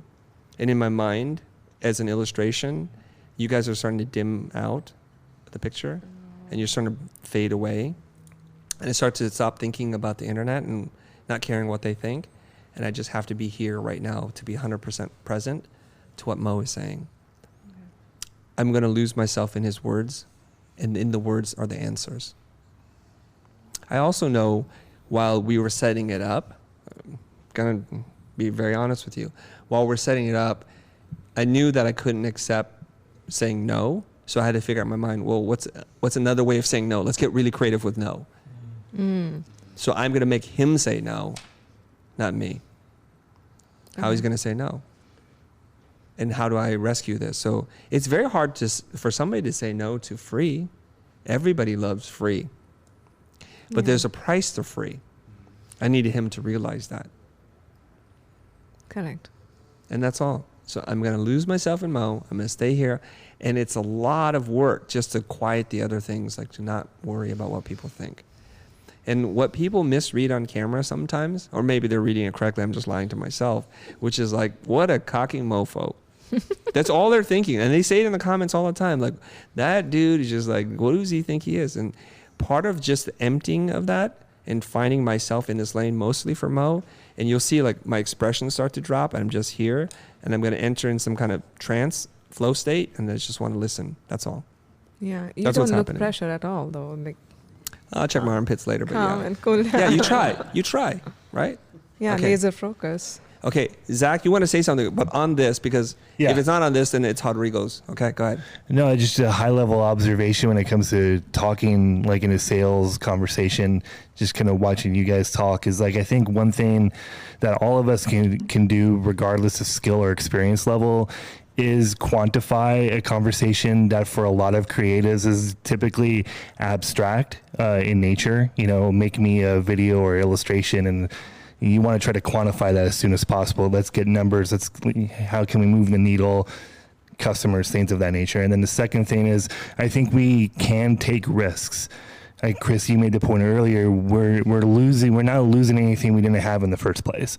So I think if we, can approach sales conversations trying to quantify as soon as possible and approach it with an ability to take risks, we're going to be able to move the needle, not for just ourselves, but for our clients as well. Beautiful. They're saying we have to keep half of your beard off camera for some reason. You must be at the edge. Yeah, it's just all beard, all beard. I'm sorry. Oh, I see. No, like you can see. You're like, I'll cut off the beard. You're in the weird spot. Okay, awesome. Okay. I kind of Stanley. have a follow-up because for motion people and for us as UX product people, it's very easy to look at what we do and convert it to the benefit to the customer, right? So we kind of can say that, okay, I will do it for you. This will have this certain result that I will deliver. But some of us create some more abstract product, I will say, that can't be converted so easily to the benefits. So you can't have this tangible results, like that's gonna bring you clients. You don't know that. So what these people can do? Okay. I think I heard this from Jonathan Stark. I heard this from Jonathan Stark. He said, because it's difficult to measure does not mean it's impossible to measure. Yeah. How do you measure customer satisfaction? You just put it on a scale, and then you establish that as a baseline. And then the delta is what you're hoping to improve. Now notice something here. When I was talking to Mo, as I do with any client, I don't determine the metrics for success. I just ask them, what's it gonna do? And they give you all that they want. And we're mostly emotional creatures, and we use the logic to kind of rationalize what it is we're feeling. So in Mo's mind, he wants to make the video for what reason? To send more traffic to the store. That's really what he wants. Yeah. I didn't even say that, because I would not even dare to say that making a video is going to increase your foot traffic by 2 per day. I wouldn't. So most people will have something pre-baked in their mind why they're even doing this to begin with. And then you work off of that. So what kind of abstract thing do you make that you think is not applicable? I don't. You're just saying but theoretically? For example, illustration, right? An illustration, yes. You're helping Daniel out. Yeah. It's a tough concept, right? Because you do something and you want to role play? Like very far from everything, right? Yeah, I'd love to. Role play hours. Yeah. So if you do illustration, all you have to do is switch out the word video with illustration with whatever it is, and it's still the same exact formula. You'll see, and then you'll take the 2 videos and you'll overlap them, and it'll be almost the same thing.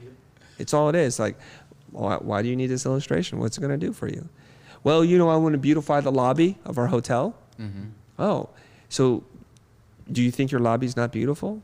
It's not right now. We want to make people smile. We want to do whatever. So there could be a baseline there.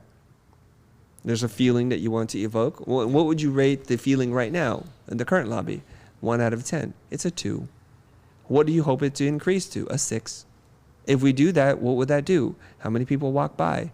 Mm-hmm. Okay, We want an Instagrammable lobby. Yeah, but then I would say I have like $50 to do that. So it's not an important problem again. Okay. You see, all roads lead back to me getting more money from you.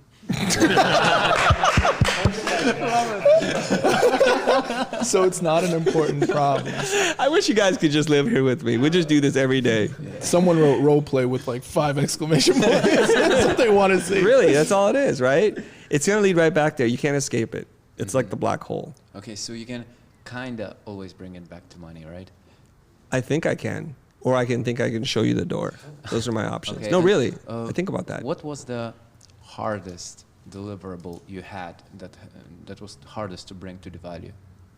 Do you remember anything like that? No, but I can tell you that I've had some really tough client calls before. Okay.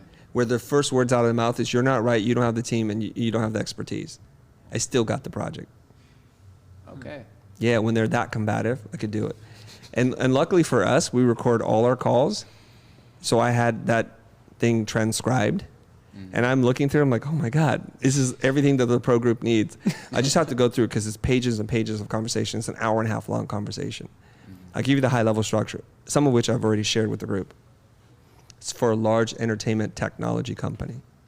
And they wanted us to have expertise in technical things. Like they wanted to know who our technical director was, how many software licenses we had, how many seats. They wanted to know every person on the team. They wanted to know all this kind of stuff because they feared that we didn't have the capability to do this. In an hour-and-a-half long conversation, I took them from a no to a maybe to a yes. Okay. And you just move them through that. And the way that you do that is you fully embrace all their objections. You don't fight it at all. Okay? In Chris Voss's book, Never Split the Difference, he calls it like an argument audit or something. Like, what are all the arguments that somebody would bring up to you? What would they say? Okay? So we should know this.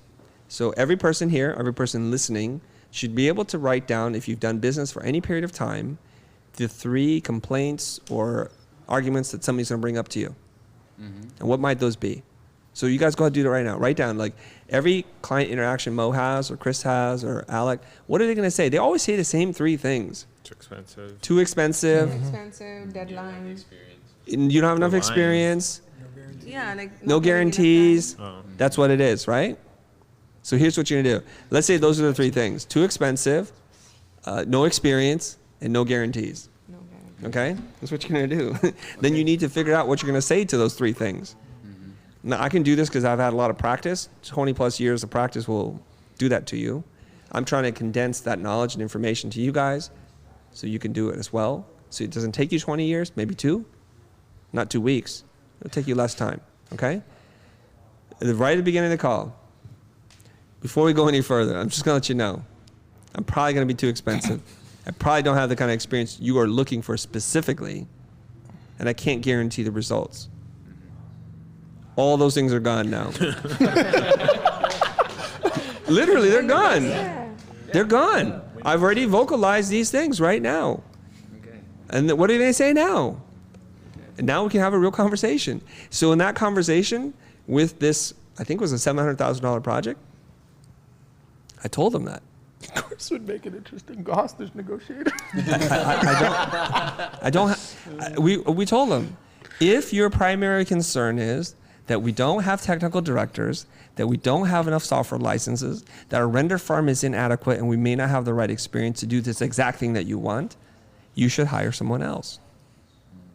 But let me ask you, is that more important than creating a video project that is artistically done, that tells a great story, that achieves the results that you want? So now I think you have to make this decision. Do you care more about technical specs artistry. And I will say this, every time we've done a project was exactly the first time we did that kind of project. And you don't have to take my word for it, but I've been in business now for, at that point, probably 19 years. And I haven't dropped the ball too many times. You get to decide. You take the argument off the table. Did the client anytime walk away from you? Pardon me? Did the client walk away from you anytime for that? Like when you just say that Not giving really. enough security? No, I don't think so. But I'm pretty good at doing that, though, I have to say. Yeah, I've because in the developed that first place skill. you are saying that I'm not able to do your job. I didn't say that. I mean, so I'm not enough experience to do your job. No, I said if. So here's another powerful rhetorical device that you can use, right? You use the hypothetical if. It's a conditional question. If this is important to you. So you force them to say, is that really important to us? Then you start to entertain, maybe it's not important to us. I didn't say it wasn't. I'm saying if this is important to you, X, Y, and Z, then you probably shouldn't hire us. And then it makes them think, well, what's the alternative to that? Okay. So here's what I would say to like if I was young again and it's like talking to a girl, I'm like, want to go on a date with her. If good looks matter to you, if six-pack abs matter to you, then you probably don't want to hang out with me. But if you want a future, see how that works? It's just that easy. Because you turn a trait that they wanted and you make them turn against themselves. Because you know why? Because it's hard to think and it's hard to make decisions. So they think this is what they want, but truthfully, they haven't really thought it through. Okay, mic to Zach. So something to add on to that, I feel like you would want that up front anyway. Yeah. And then, is it not working? No, I just want to move that out of the shot. Oh, gotcha. I feel like you'd want that anyway, because then you get the conversation done and over with, and then you don't have to go through that hour and a half of them then raising those objections, and you don't even get to write a proposal. It's like, sure, go ahead, and if you object, then you're free to go on your way. You save yourself so much more time. Yeah, but there's an art to this, right? I'm trying to thread the Rodrigo, like, I got to eat problem. And I also threading the, but I don't want to do it for less than what I want to do it for. So there's the art. Everybody that we do role play with, like, no, F you, I'm out. Well, yeah, that's an option. But the technique, the artistry is getting them to move from position A to position B, C, D, and E and wind up where you want them to be. And it's through a Socratic process of asking very calibrated questions in a hypothetical form to move them from one place to the next. And it makes small steps with them. That's why it takes an hour and a half. But when you have a high six-figure job on the line, an hour and a half is worth your time. If you think about this, what kinds of things cost $700,000 that you can buy? Really expensive cars. That's about as much as I can think of. A house. Well, okay, a house. Not in California. That's why it's like it's not on my radar, right? Then the sales process is really long. If you say the house is like, we got to go through inspection, back and forth negotiations, all this kind of stuff. Then you got to go through escrow. It's like a lot of stuff before we can buy that. And I'm trying to close the call in an hour and a half, which would be record time. Even when you go buy a car that's a $50,000 car, it takes a lot of time.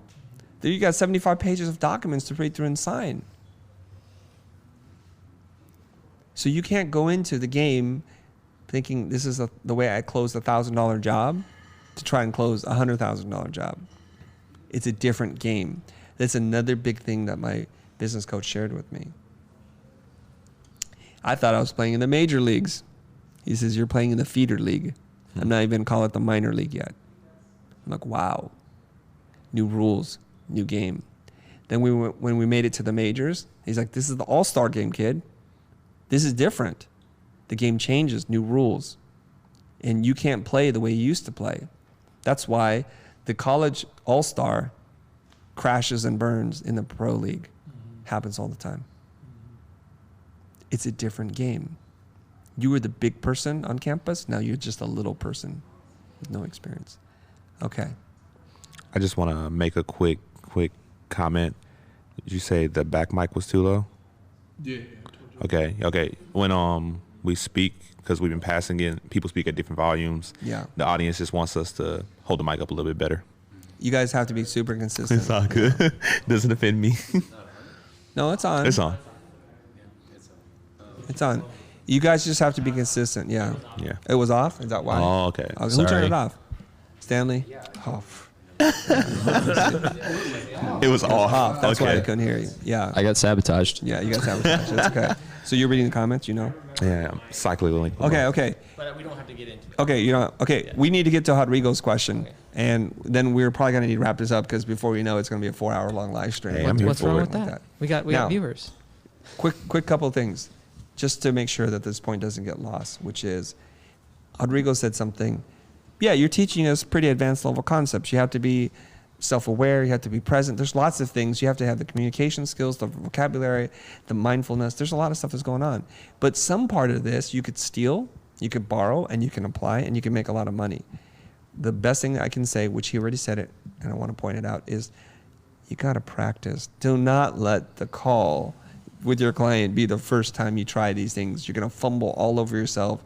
You're going to sound really forced, inexperienced, and you're going to agitate them like you can't believe. Rodrigo's lucky because he has a sister he works with, but that's one of the things we have in the pro community. I thought you were going to say, I'm practicing with my peak performance partner. How come you don't have one? I don't. I mean, Okay, I had one that didn't work out. It didn't work out, but it's like my sister's about to leave. It's actually moving to LA, so there's just been a lot of things within my business that, for me, I spent more time working with her and nurturing her. Of course. It to me was more important. And then before I joined the pro group, I was like, I'll watch the videos and just practice with her. And then I joined the group, and it's a little bit different. Okay. You know what I mean? That's a perfect bridge then. Okay. So you watch the videos that we release for free, although it's not free for us to make. It's free. Just want to say. Big facts. I'm just telling you guys. Okay. Then you do that, and you get a couple of wins, and eventually you can afford it, and you join the pro group. That's what I did. I would encourage you to work with the pro members because they've also been trained. Your sister was taught by you, so she's going to kind of do what you taught her to do. And this is where the beauty of perspective and distance, and somebody comes in from a different industry, a different state, a different country, says to you, Rodrigo, I love what you're doing. Did you ever consider these two things? And it changes your whole game. That's what we want. One thing that we learned from hanging out with each other for the last week, some of us, is that we want to create this feedback loop, a good feedback loop, where I do it and you do it, we're learning from each other, and we keep doing this, and we elevate. So we can go from the feeder to the minor to the majors to the all-stars really fast. And that's one of the beautiful things about a group, any group. Doesn't have to be our group, any group. Okay. Question on that. Okay. So how would you advise on that to have most effective peak performance partner? Because I recently Consistency. I'm sorry to cut you off. Consistency. We have rules about it, right? If we are dedicated for consistency, but people are like, sometimes they're busy. Of course, everyone has their They're not that busy. business. No, because you schedule it. And when I started the group, almost 20 to 25 people requested personally on the message, like, okay, add me. And I created the group. So I'm humbly you're talking about totally respectful. different things, though. Sorry? You're talking about a subgroup. No, it's a PPP group for one task. Well, PPP just one. One accountability partner. Only one accountability. One. Okay, so this was goal accountability. Yes, group. you're talking about something very different. Okay. You just need to find one person. Okay. You set the date and the time. It's locked into both your calendars for the foreseeable future. Okay. And then you don't schedule anything else. This is how it works. And you only do it for 30 minutes. Some of you guys go bananas on me and do 2-hour calls. And then it's like, what happened to your life? And it's like, this is your new work wife or work husband. It's too much. 30 minutes, 10 minutes a person talks, 5 minutes of feedback, switch, 10 minutes and 5, and then you end and you get off. That's how you maintain this thing, consistency. It's like going to the gym for 30 minutes every single day. That's how you have to do it. So you're telling just to practice this before going to client, and you practice that with your performance partner? You practice everything you learn always until you figure that you've learned it, and then you move on to the next thing. Okay? Okay. It doesn't have to be this specific skill or task, but you have that performance partner to hold you accountable and to practice and give you honest, real feedback. That's it. Okay. Okay. So maybe then I have to change the group. I feel like I don't think that's. I mean, I think this is off topic for what we're doing here, but just for Pro Group, I feel the same way as you. Is I think that's a whole other topic for Wednesday for us, how to find our peak performance partner and how that works.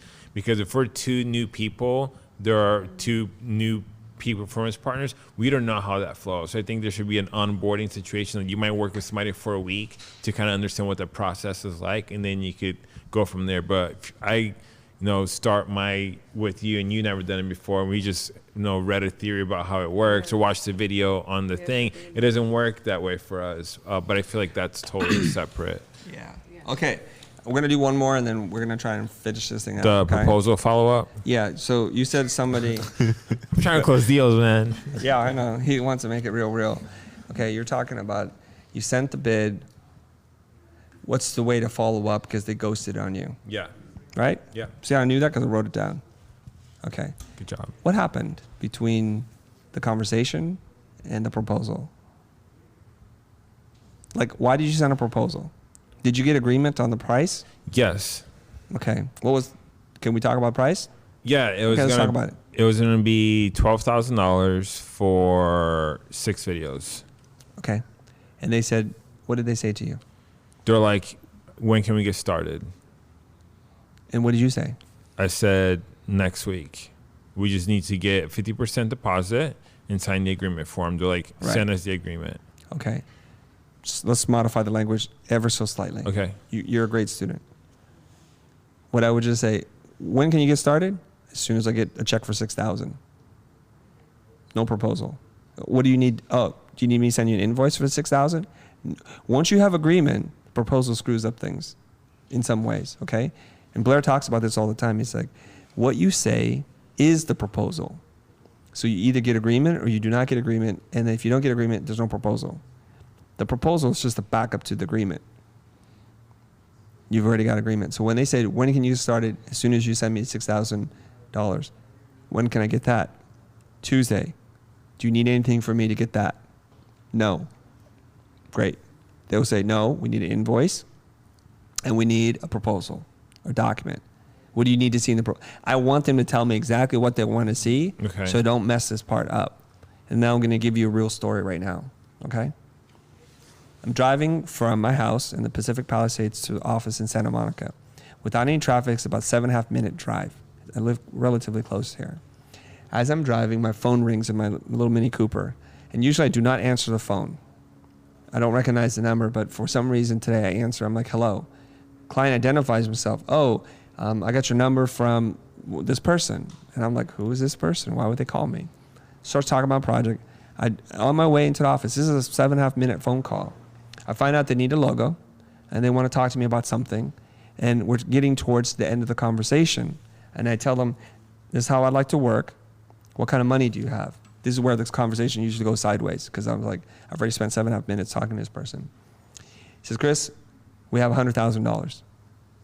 I say, great. I don't know what I can do for that. I can do something. Are you ready to start? He goes, yes, send me an invoice. I park the car.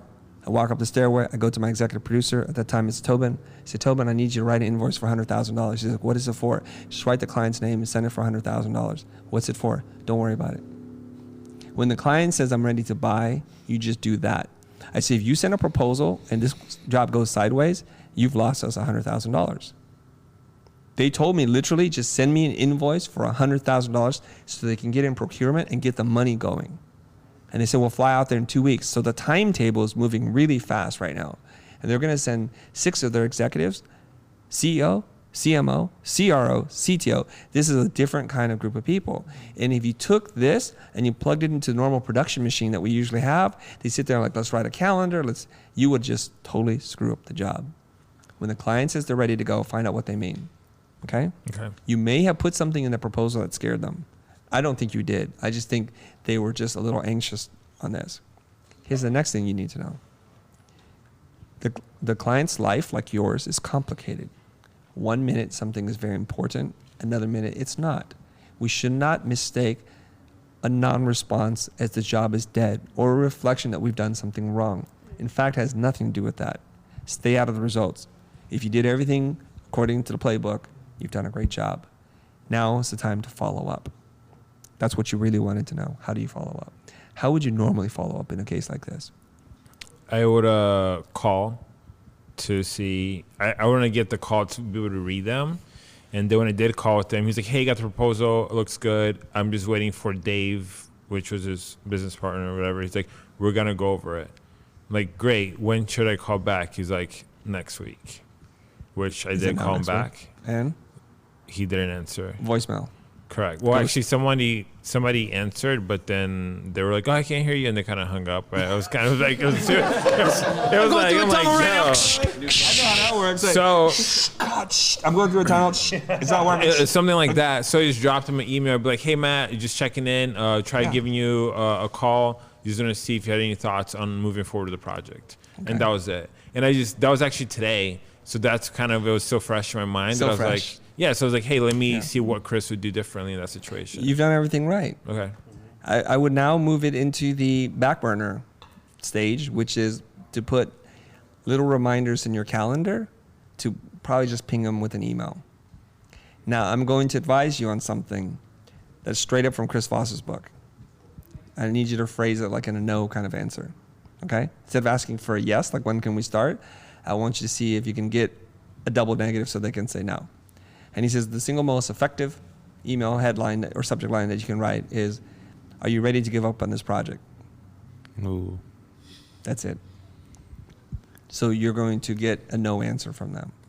And there's a lot of psychological reasons why no is more powerful than yes, right? Have you read the book? Yeah. Okay. That's something like asking no questions. I thought it's so genius. And even how he uses examples of like just getting trigger people to say no. It's a lot easier than tell them to say yes. Right. You're buying it to commitment. You're just doing what you want, but the opposite. So you're asking a double negative.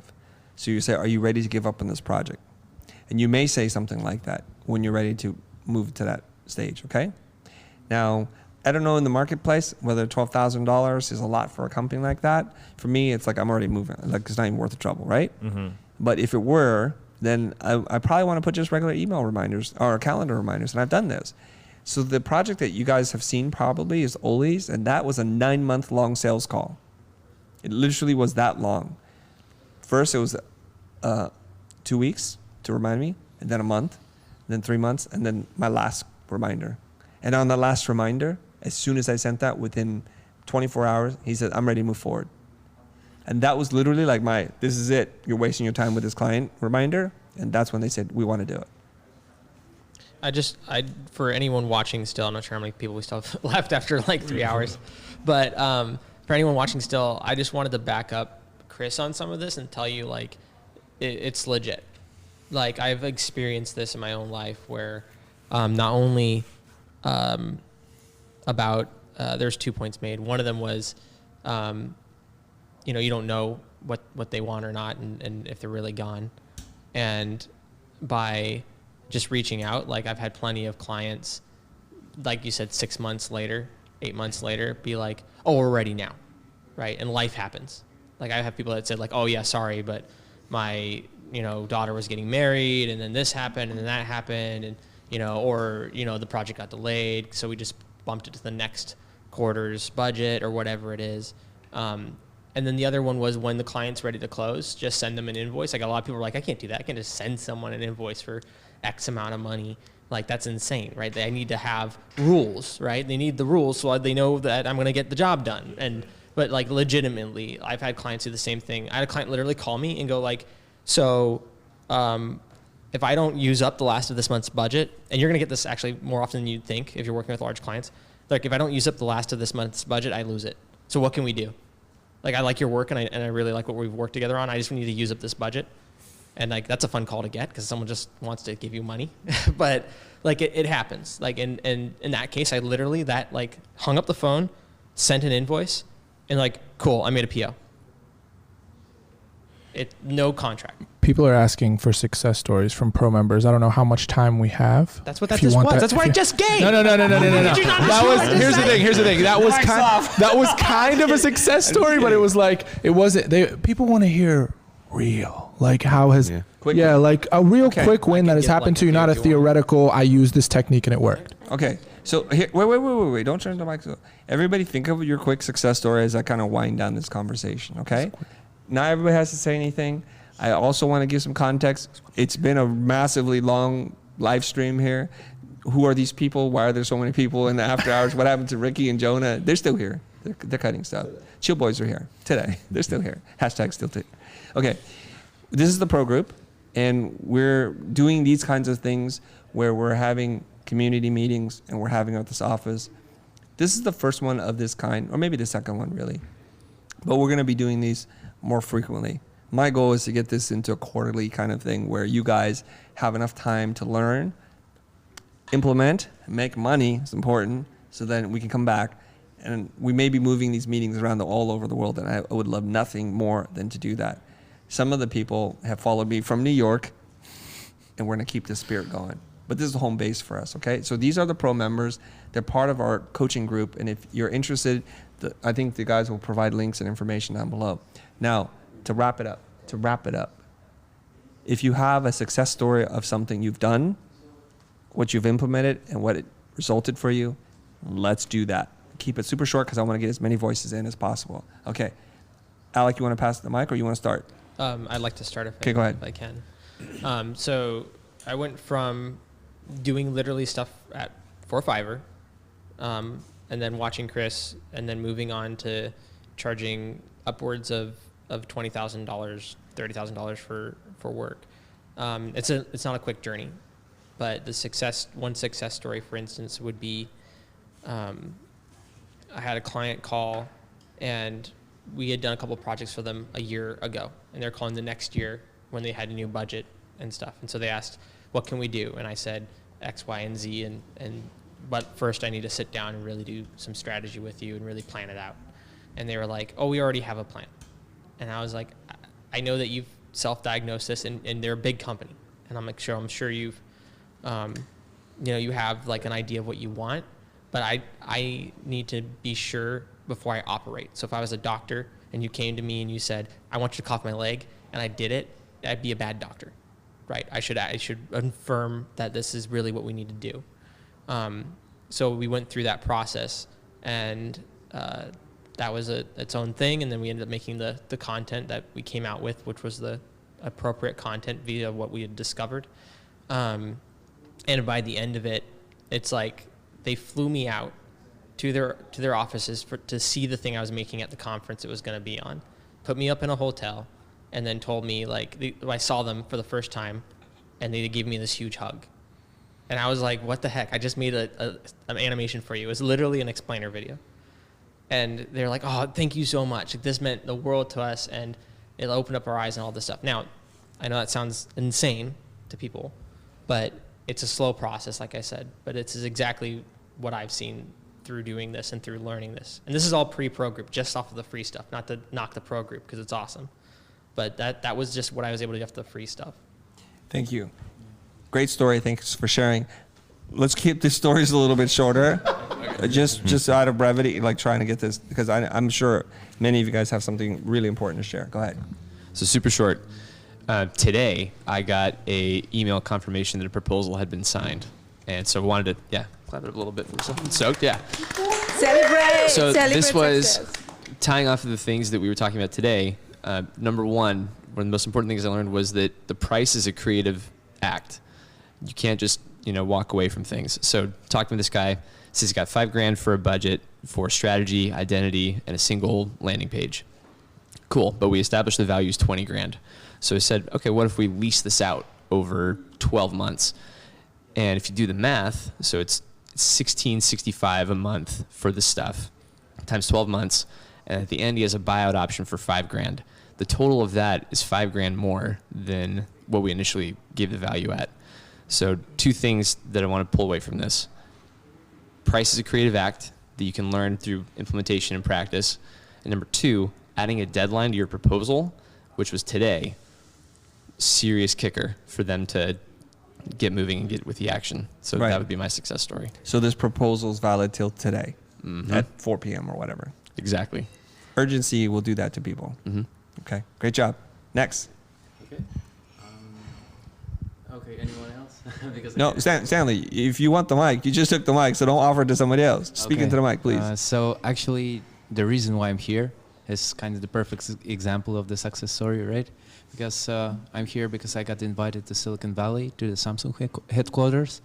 I was supposed to make some random design for a Samsung conference in Berlin.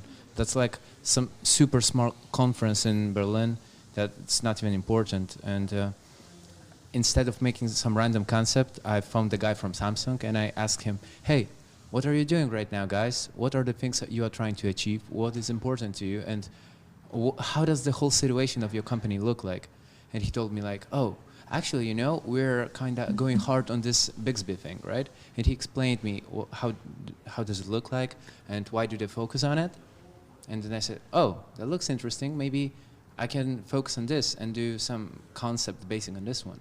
So I prepared a concept for Bixby, and they liked it so much that they sent it to headquarters in San Jose, and they liked it so much that they invited me here. That's the reason why I'm here, actually, right? So, so the whole thing, and I was on the most important conference of the Samsung SDC. We had a booth, and it was actually the most popular booth on the whole conference. So I believe that that's the ultimate success story, right? Just by listening and trying to understand instead of just making. Beautiful. Thank you. I loved everything about that except for the length. Okay, let's go. I got one for you. Okay. Super short, super sweet. Okay, hold on. Go ahead. All right. When we started, we were charging like $1,800 for a website.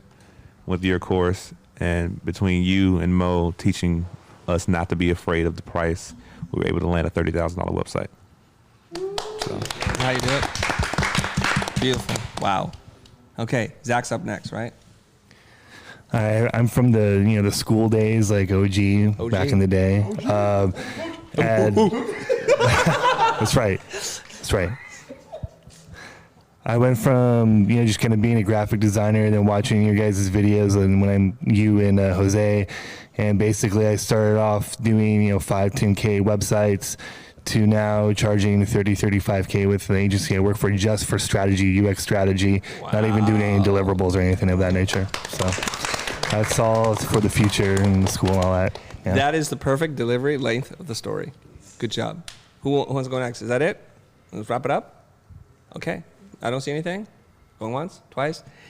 Guys, first of all, thank you for sticking around. If you made it through the entire live stream, you have some endurance in you and fortitude. If you're not, just find the sections that work for you. Hopefully we'll be indexing this and potentially cutting down some segments from this.